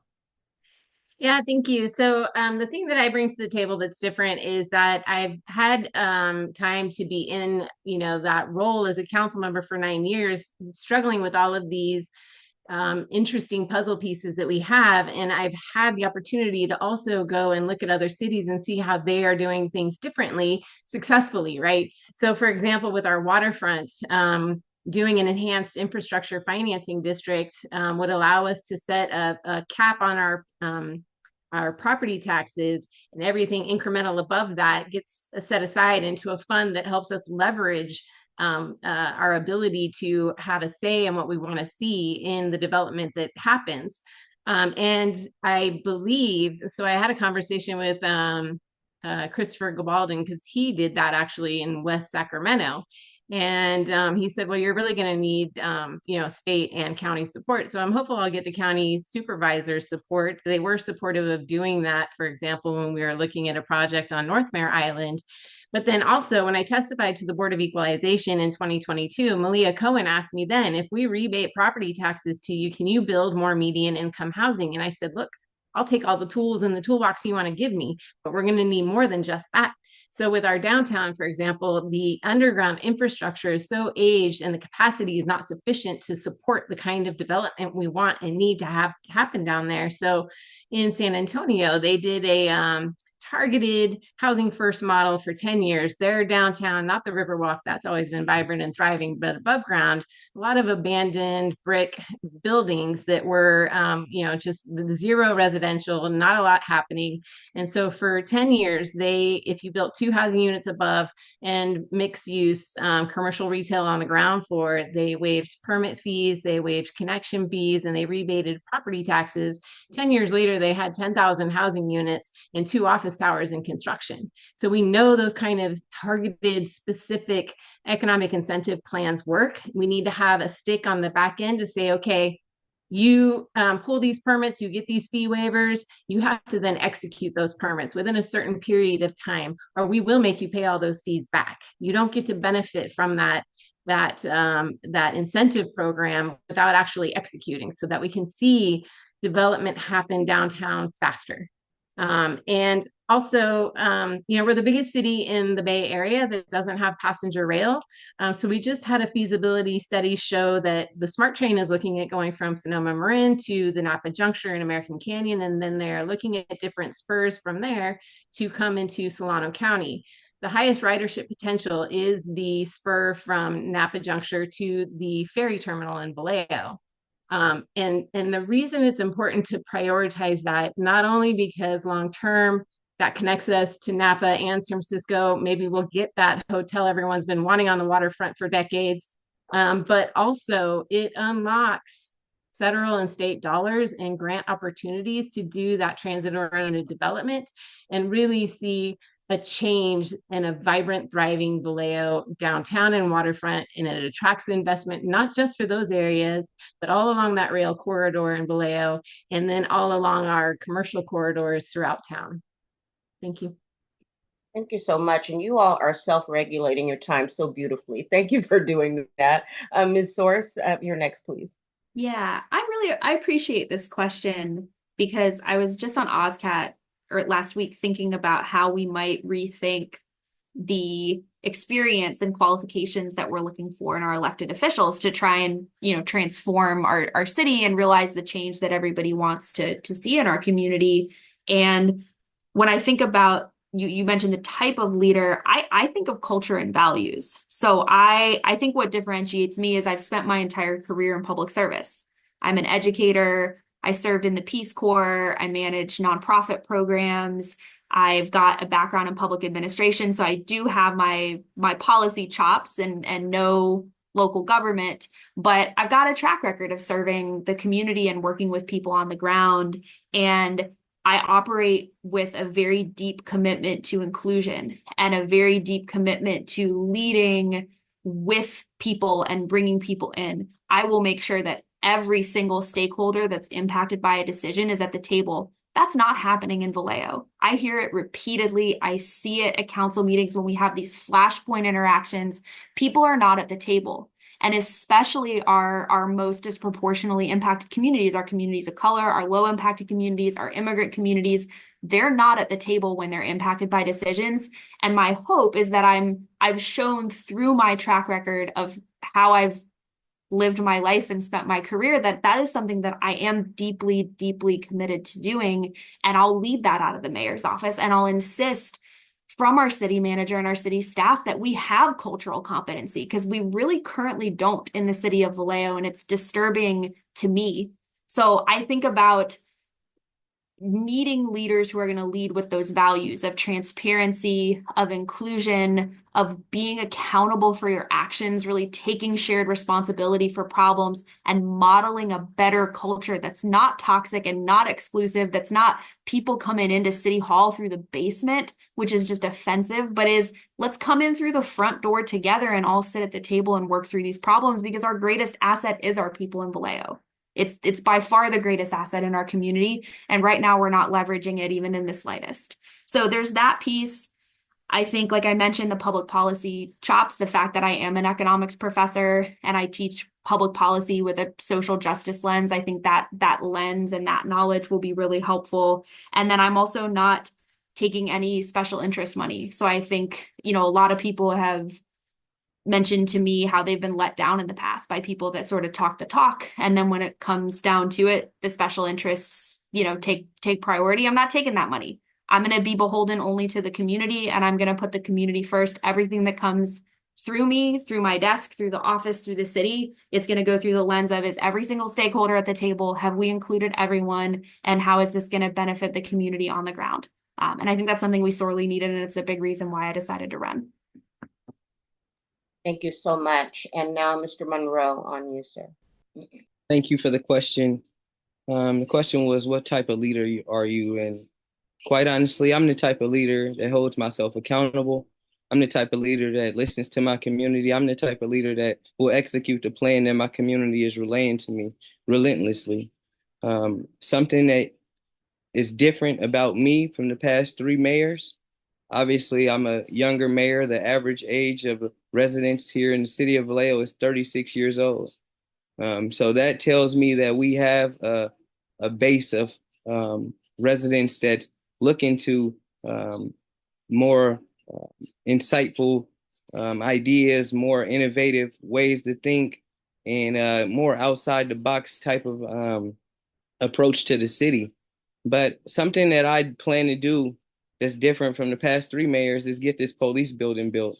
The plan is we need to get a bond measure created. That's the only way that we're going to be able to fund this police department. We're not going to be able to fund it through the general fund or nitpicking Measure P funds or anything like that. We're going to have to put the power back in the hands of the voters. If this city wants to be safe, we need to let the voters determine it. And I'm pretty sure the voters will show up and show out and vote that we need a new police department right away, and let's execute the plan. And I'm going to be the leader that stands up and holds people accountable when we're getting off track, and when we're spending 3 months not talking about the police department, or we're spending now 6 months not talking about the police department. You talked about urgency. We've been in this emergency declaration for about 1.5 years now. Chief Ta, as a Vallejo Police Chief Advisory Board member, I get an update from the chief of police on a monthly basis, and pretty much, reforms are moving, but city staff and city council, they have not acted urgently, even though we are in this emergency declaration. And there are measures that's taking place to help response times, because that's one of the main reasons we actually are in the emergency declaration, is due to response times and how critical it is to the nature of our city. We brought in iHeart. We brought in different organizations. We're trying to partner with different organizations to alleviate some of the stresses that, are some of our main challenges here in the city.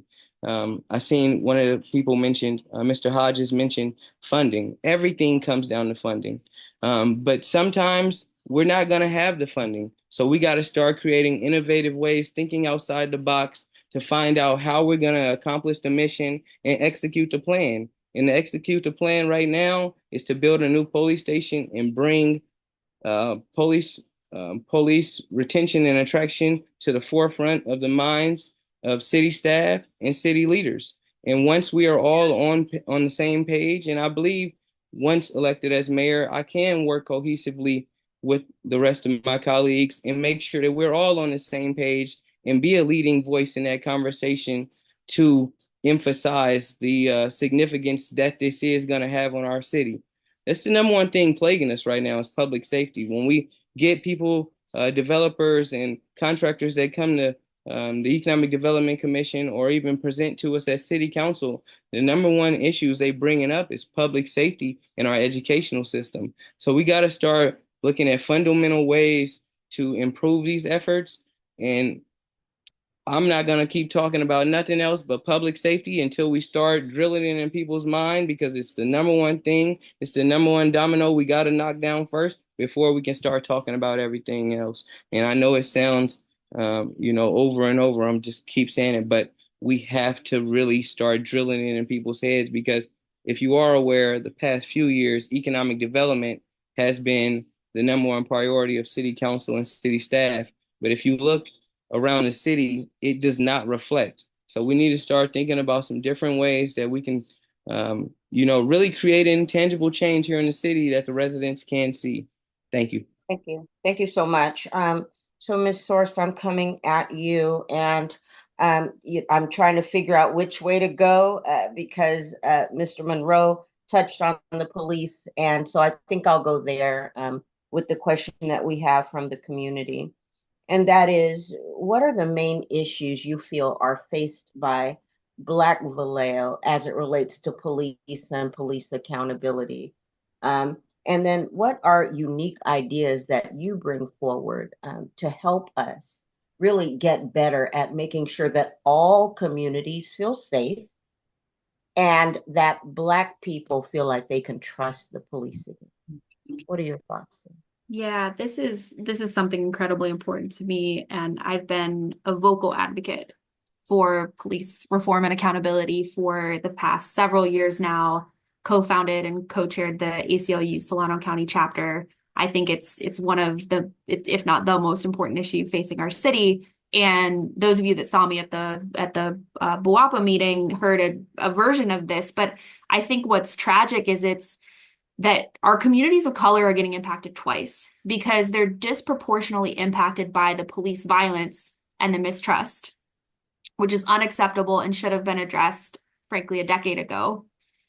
But then now, because we've had this problem with a lack of police accountability, we now can't attract and retain officers, and we have a staffing shortage, and we don't have response times that people feel safe in our community. And unfortunately, those very same communities are low-income communities of color. And to your question specifically, Black community, they're impacted now by crime and gun violence and feeling unsafe. So they're getting hit twice, and they're put in an impossible position.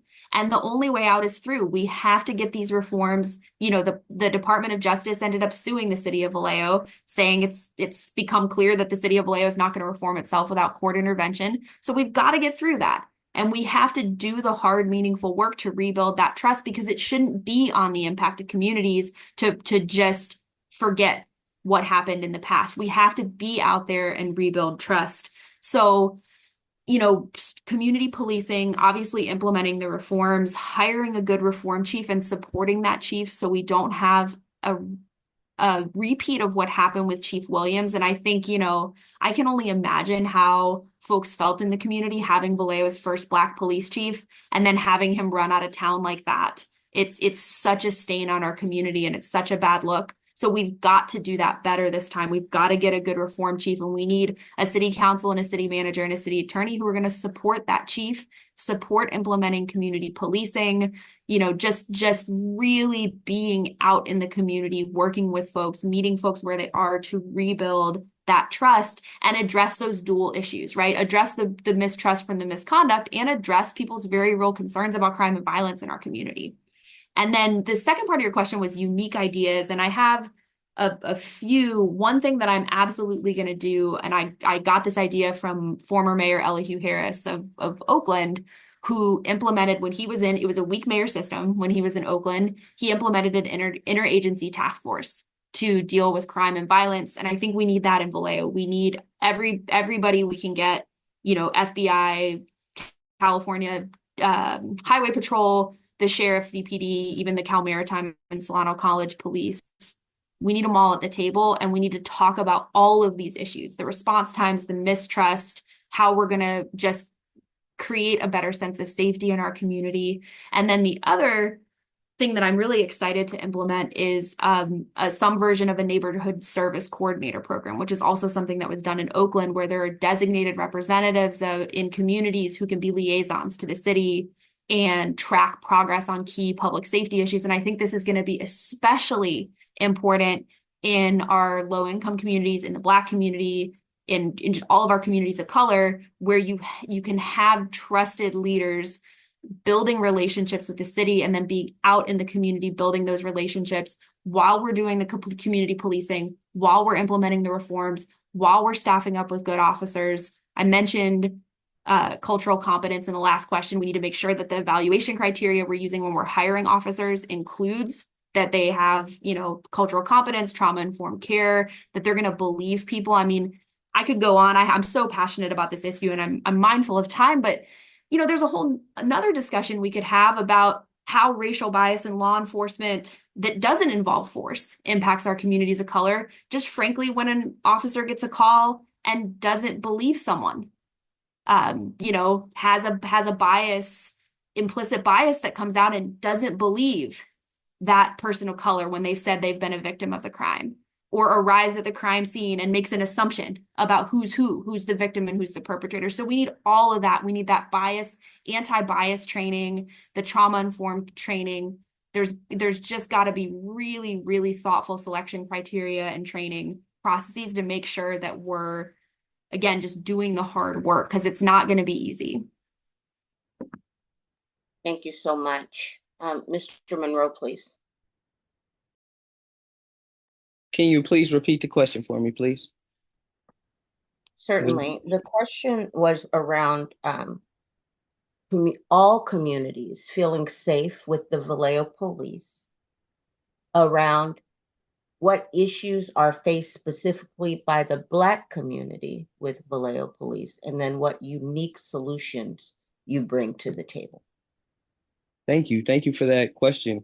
Yes, so being part of the Vallejo Police Chief Advisory Board is pretty much phase one for me of that equation, that question. It's getting involved. Sorry if I glitched there. It's getting involved, creating a relationship with law enforcement, gaining a better trust, sitting at the table, looking these folks in the eye. It's something that I encourage a lot of African Americans to do in the community of Vallejo. We are fortunate on the Vallejo Police Chief Advisory Board to have 3 African American women and, of course, myself. So I think we're a little bit spoiled over there, but we are all doing our best. We actually just lost Miss Renee Sykes to the Police Oversight Board, which is a brand new board that is extremely important. And I'm thankful that Miss Renee Sykes has transitioned to that board, because she's going to just deliver that experience as well over there. But educating the community, advocating for them to be on boards and commissions and get involved with the various opportunities that Vallejo PD offers the community, showing up, you know, in community, inviting the police department. I've been speaking with a lot of different community members. A lot of people were informing me.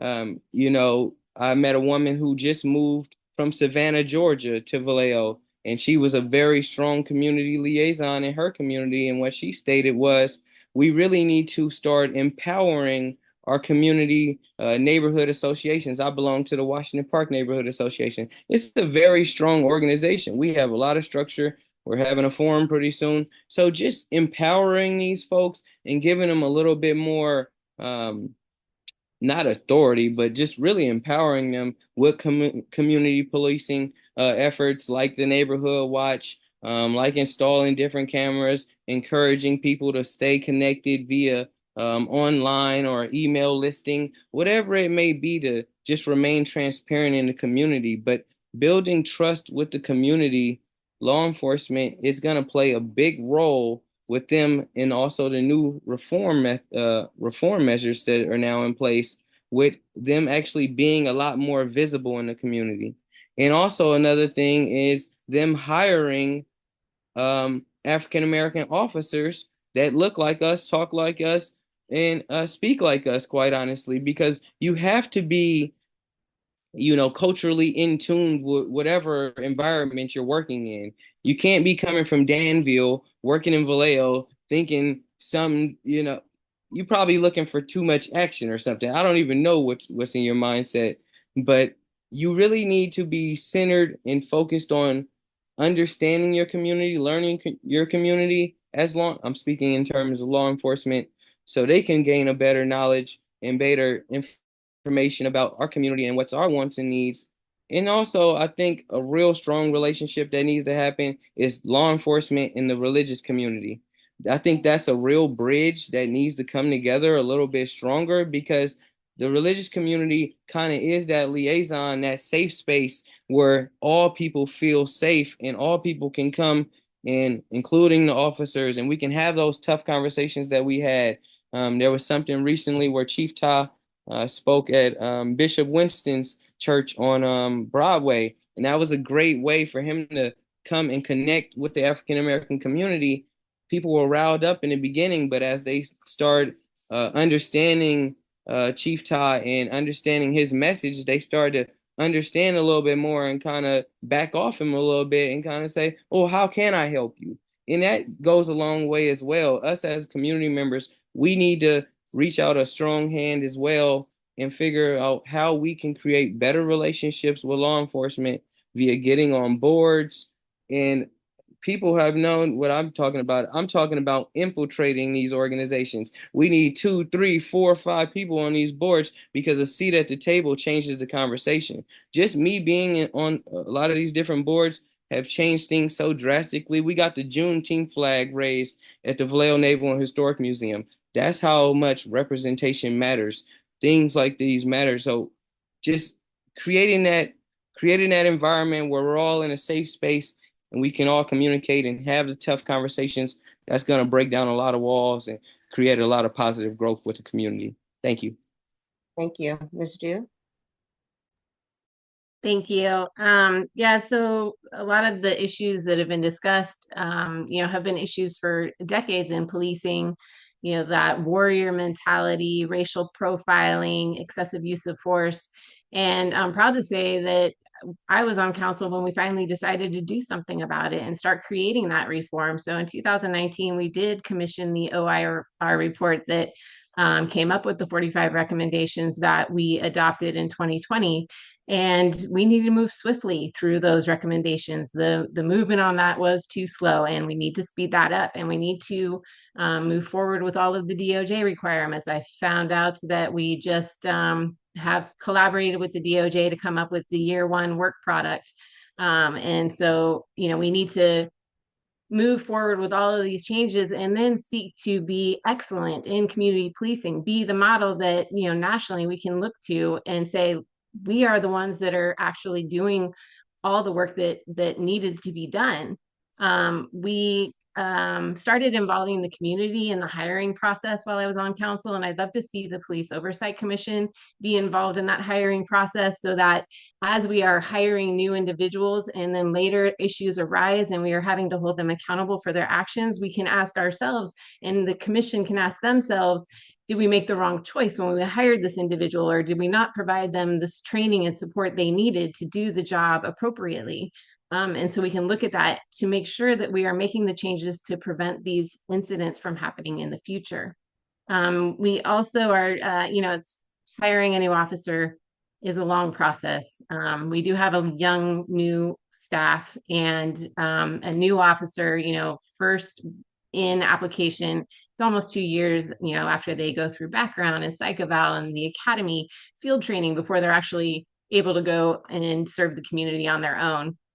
So I support having a recruitment and retention program where our existing officers, as they refer lateral hires in, they get a bonus for doing that, so that we're rewarding those officers that we have now, that we've invested a lot of money and training into, and are keeping them here with our department. And then also, we started actually a third grade reading program. So the police go into the third grade. They give every third grader a book that they sign with their badge number.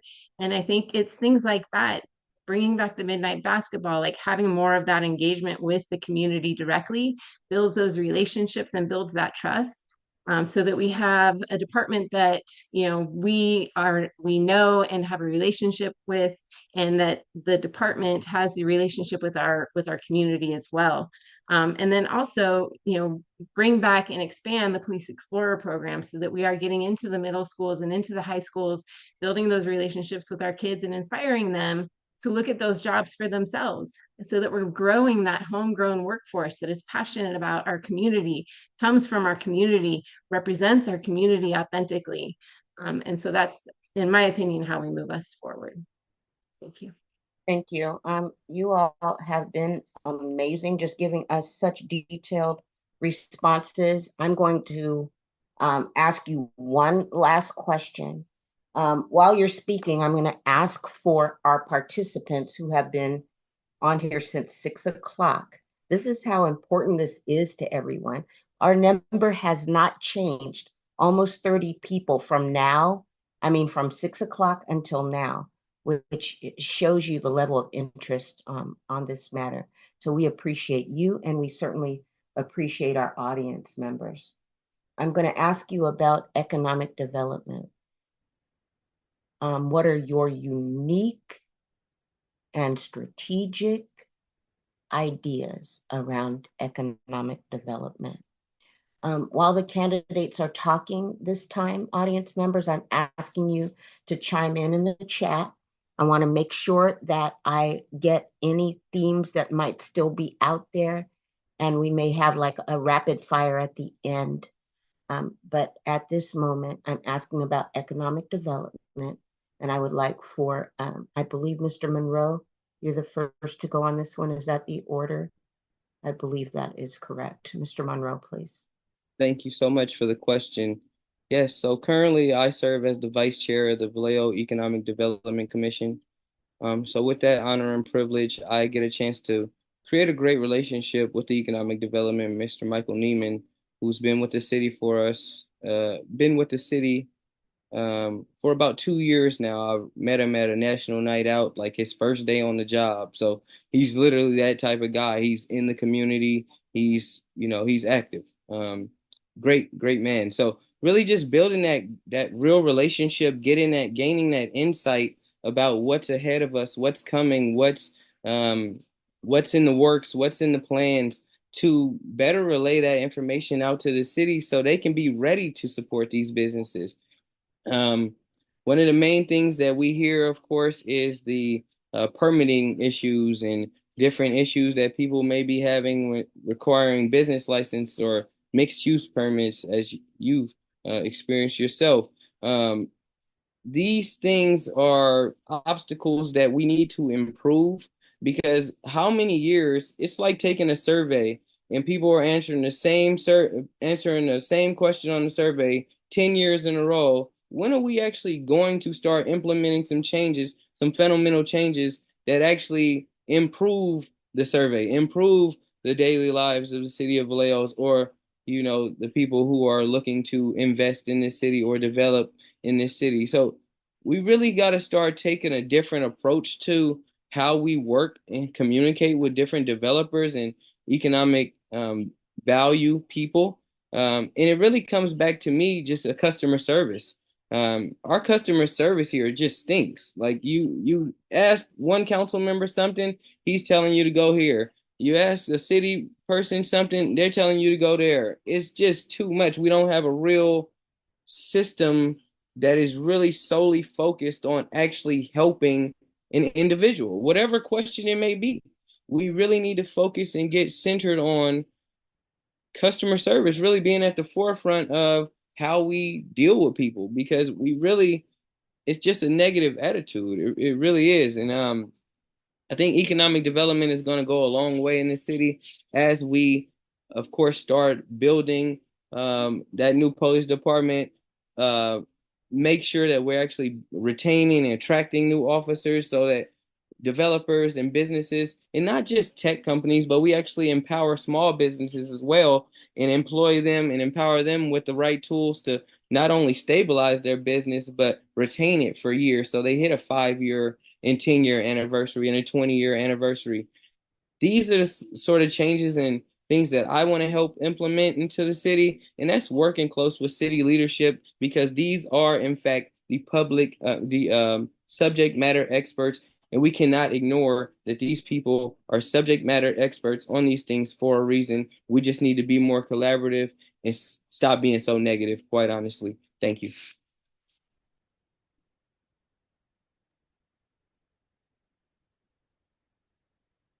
Thank you, Pippin. Thank you. So I touched on earlier about the Enhanced Infrastructure Financing District. And so I won't go over that. I also touched on the economic incentive strategy, looking at housing first for the downtown to really help grow our development in the downtown. And then also with Mare Island, like when we entered into the sale agreement on North Mare Island, we built into that a 5-year plan where they had to complete the first phase of their project, which is the Connolly Street corridor, rehabbing all of the coal sheds, doing a boutique hotel, converting some of the parking area to an outdoor amphitheater, a dog park bar concept, a children's park, rehabbing all of Connolly Street and rehabbing the buildings on Connolly Street, moving their headquarters there. And then at the termination of Connolly Street at Azuar, high density residential housing, which is just under 475 units. And so I have told them multiple times I intend to hold their feet to the fire on that timeline. So they have a little less than 3.5 years left to complete that project. Also, when I first got on council, we had just adopted an economic development strategy, and the number one item on there was a business retention and expansion program. So in partnership with Annette Taylor, who was the only person in economic development at the time, we created that program. And in 2015, we met, she and I, with Miss Peggy Cohen Thompson, who was on the economic development or vitality committee, with Costco. And we learned then that they had a strong need to expand, and they really wanted to expand in Vallejo, but if they weren't able to do so, they were going to leave. So we raised the alarm then, and we were successful in creating a public-private partnership where Costco there's a PG&E pipeline that transects right through the middle of that property, and it has to be moved for that development to move forward. And we were able to enter into a creative agreement with Costco where they finance the moving of that pipeline at 3% interest. And we don't start repaying that loan until Costco opens. And we don't pay from all of the revenues that we receive from Costco, only the additional revenues received above and beyond what we currently receive from Costco. So it remains neutral to our general fund. And, we had to be very persistent, like a patient persistence, to make that project move forward. 2015 was when it started. Next year is when we're going to see grand opening. We had to battle through Safeway suing and all kinds of other challenges that came up, but we were successful by staying focused on the goal. And the site that Costco is currently located in, they own that site, and they've said, they haven't announced it publicly, but they've said they're putting a business center Costco there. So it'll be like having 2 Costcos in Vallejo. So it's a win-win. And then staffing is definitely a challenge. In 2019, we had $1.5 billion in the construction pipeline, and we had 5 people on planning staff, and it wasn't sufficient. We were struggling hard to process all of those permit applications. And now we have 2. So clearly we need to do a lot of building in our planning department and in our building department to make sure that we have the ability to process all of this development that's going to be coming our way. And then also with the ferry, like I mentioned earlier, I'm on the board of directors for the San Francisco Bay Ferry. And we have received $120 million in state and federal dollars to go to a zero emission system. And what we've learned is that, we have to purchase new vessels. We're not the only organization that has to do that. There's also the wind turbine industry that is now popping up, and they also need to purchase a lot of vessels. But we looked on August 8th at our last board meeting, what the industry looks like locally. So we have Mare Island Dry Docks doing ship repair on Mare Island. We have Moose Boats doing smaller vessel construction. Lynn Marine doing seawall building and dredging and other things like that. Bay Ship and Yacht in Alameda. Navier is doing flying electric vessels, which is really cool technology and definitely will be in our system, I think, soon. And then Marine Group down in San Diego building new ships. And so we're looking at how we can grow that industry locally, so that $120 million that we have to deploy gets deployed into our local economy. And we have supported a group, the Working Waterfront Coalition, that is training folks into the maritime industry, from deckhands to welding. Tiffany Jones has been a big champion in that process, and very exciting to work on with her on all of that. We had over 140 applicants for the first cohort. I was successful in getting the first cohort to start here in Vallejo, and the grand open house is going to be this week. So I'm really excited for that program to move forward. And then we will be having that 10-week training program. It's moving forward for the next 2 years. To make sure that we grow that workforce locally, and also working to get that program into our high schools so we can inspire our kids to look at that, those careers as well. In my opinion, going out on the bay, working in the maritime industry, it's just really unique and interesting work. And I'm excited to have more kids, inspired to do that. Thank you. Thank you. Andrea. Yeah, so I'll kind of start that question with something that was in the chat, which was sort of what were the things that contributed to our economic downturn. And I think we can all point to the naval base leaving and the bankruptcy. I think one of the things that's held us down, held Vallejo down, has been just bad deals. And the first bad deal was selling South Mare Island to Lennar for $1 and getting sold a bunch of promises and not having them deliver on very many of those promises. And Lennar ended up selling the South Mare Island for probably what amounts to a couple $100 million. So that's them, that's a private developer from another state making hundreds of millions of dollars off the city of Vallejo asset. And then just recently didn't learn from our mistakes, did it twice more, sold North Mare Island to Mare Island Company for $3 million, including some money that the taxpayers have to pay for cleanup on North Mare Island, with no requirement that they build. If they don't deliver on the Connolly Street project within 5 years, the clawback is we pay them $10 million extra with their permission to buy it back from them. So it's not really an enforceable metric for them to deliver. They stand to make hundreds of millions of dollars when they get the specific plan through, and they have no requirement to do anything with the North Island. They can just sit and let it appreciate. And I put my economics professor hat on and spoke before council and said, look, it's data.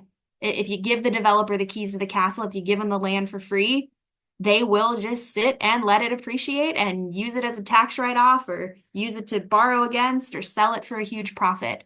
And city went and did it again. We sold 74 acres of Blue Rock Springs for $400,000, which I think any of us that has looked at property values in Vallejo knows that 74 acres is not worth $400,000, and sold the land, gave them the title, closed escrow, and are still negotiating the community benefits, which is kind of like selling someone your car and then saying, hey, what price do you want to pay me? They already have the asset. And actually, one of the things that I caught last year was the developer putting that land up for sale on LoopNet, and they were asking $18 million for it. So bought it for $400K, went to sell it for $18 million.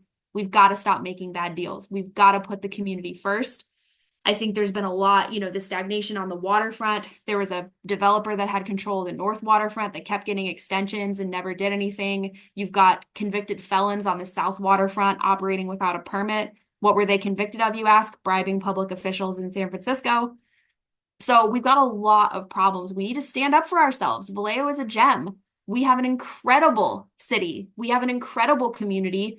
We are an incredible asset. We've got to start operating from a position of strength, standing up to these outside interests, and stop letting folks come in and extract. So that's my promise, is that I will not push through anything. I will not support any deal that doesn't have measurable, meaningful community benefits with enforceable mechanisms to ensure compliance, job creation, tax revenue.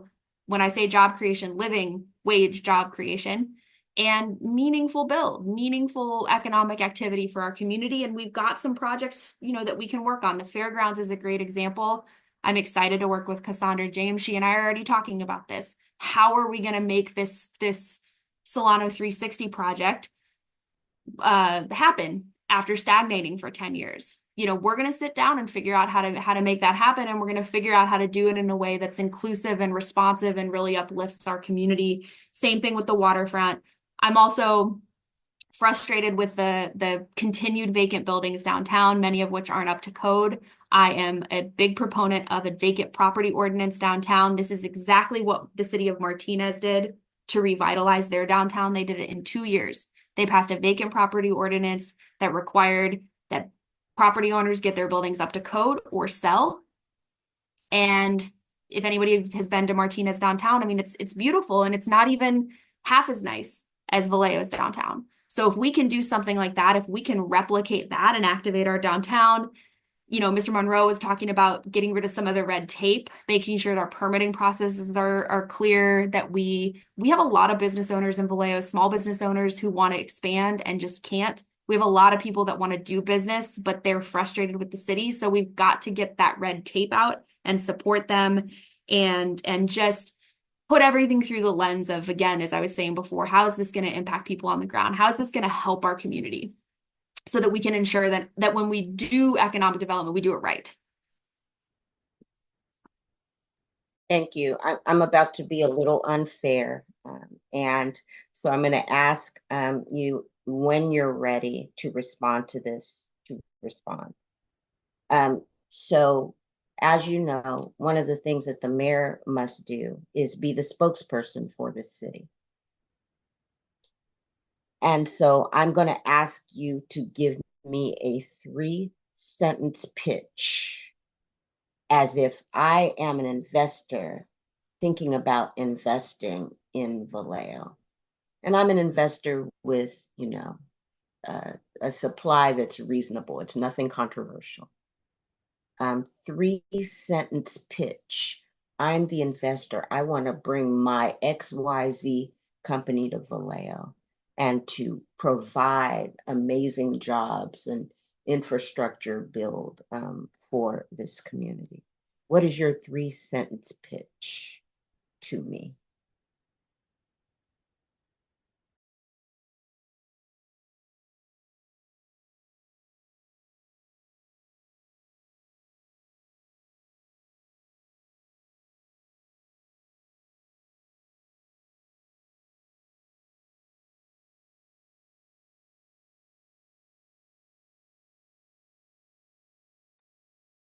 All right, let me shoot my shot. Might as well here. So, you're an investor. My 3-sentence pitch. Would you like a safer city?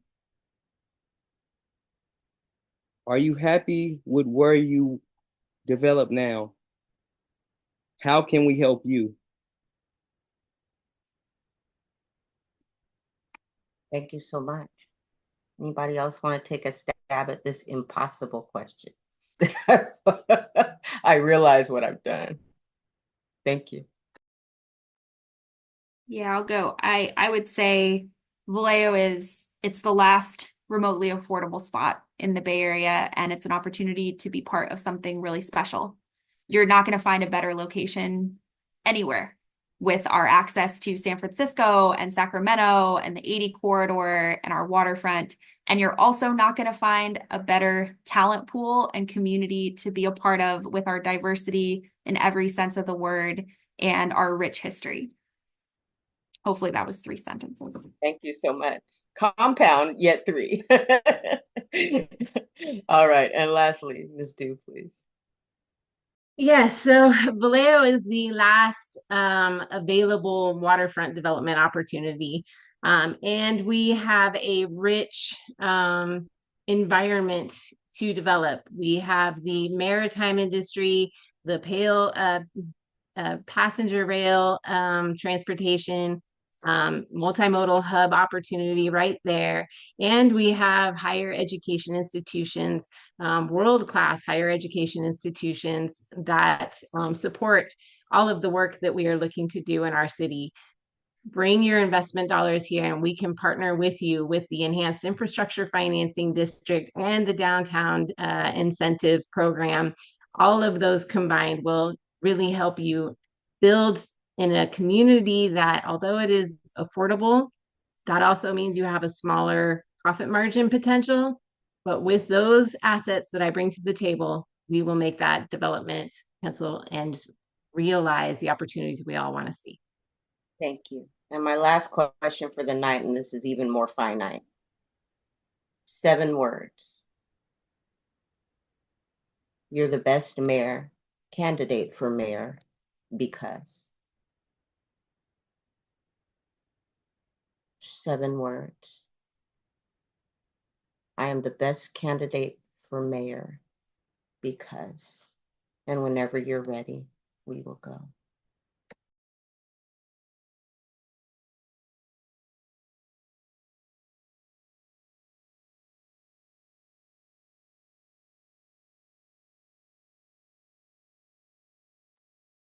I will always put the community first. Thank you.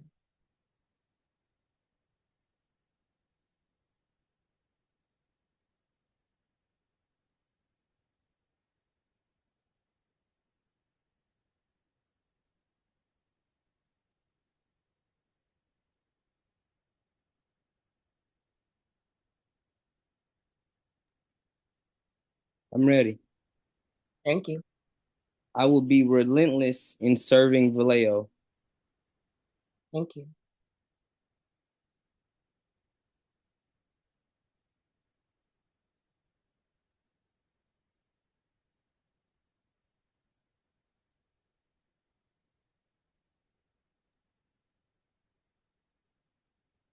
I have the experience. Now is our time. Thank you. What a pleasure it has been to get to know each of you more this evening. For those who are still in our audience, can you unmute and give a hand clap to our mayoral candidates? Wow, wow, wow. Amazing. We appreciate you for joining us this evening and for being so thoughtful about your answers to very, very difficult questions. Our next steps are to share this video far and wide. As a community democratic club, we're really about educating. We're going to do some, recommendations, but we really want people to watch and make their own decisions. So we're going to try to get as many views on this Zoom as we can so that people can make their own decisions about who they want as their next mayor. I have to tell you, I would feel comfortable with any of you. Outstanding job responding to our questions tonight, and we appreciate all of the thought that you put behind it. I know that I speak for the CDC board when I say that we appreciate your presence here this evening and the presence of every candidate for city council that attended with us as well. Thank you again. We appreciate you, and we look forward to being in touch with you in the near future. Thank you again. Thank you to our audience for attending this evening. You all hung in there. We did not go below 26 until right now, which means everybody is tired and ready to get off of this Zoom. But we appreciate each one of you for your active engagement. Thank you so much for coming. And please share this video when it becomes available. Thank you again. Enjoy your evening.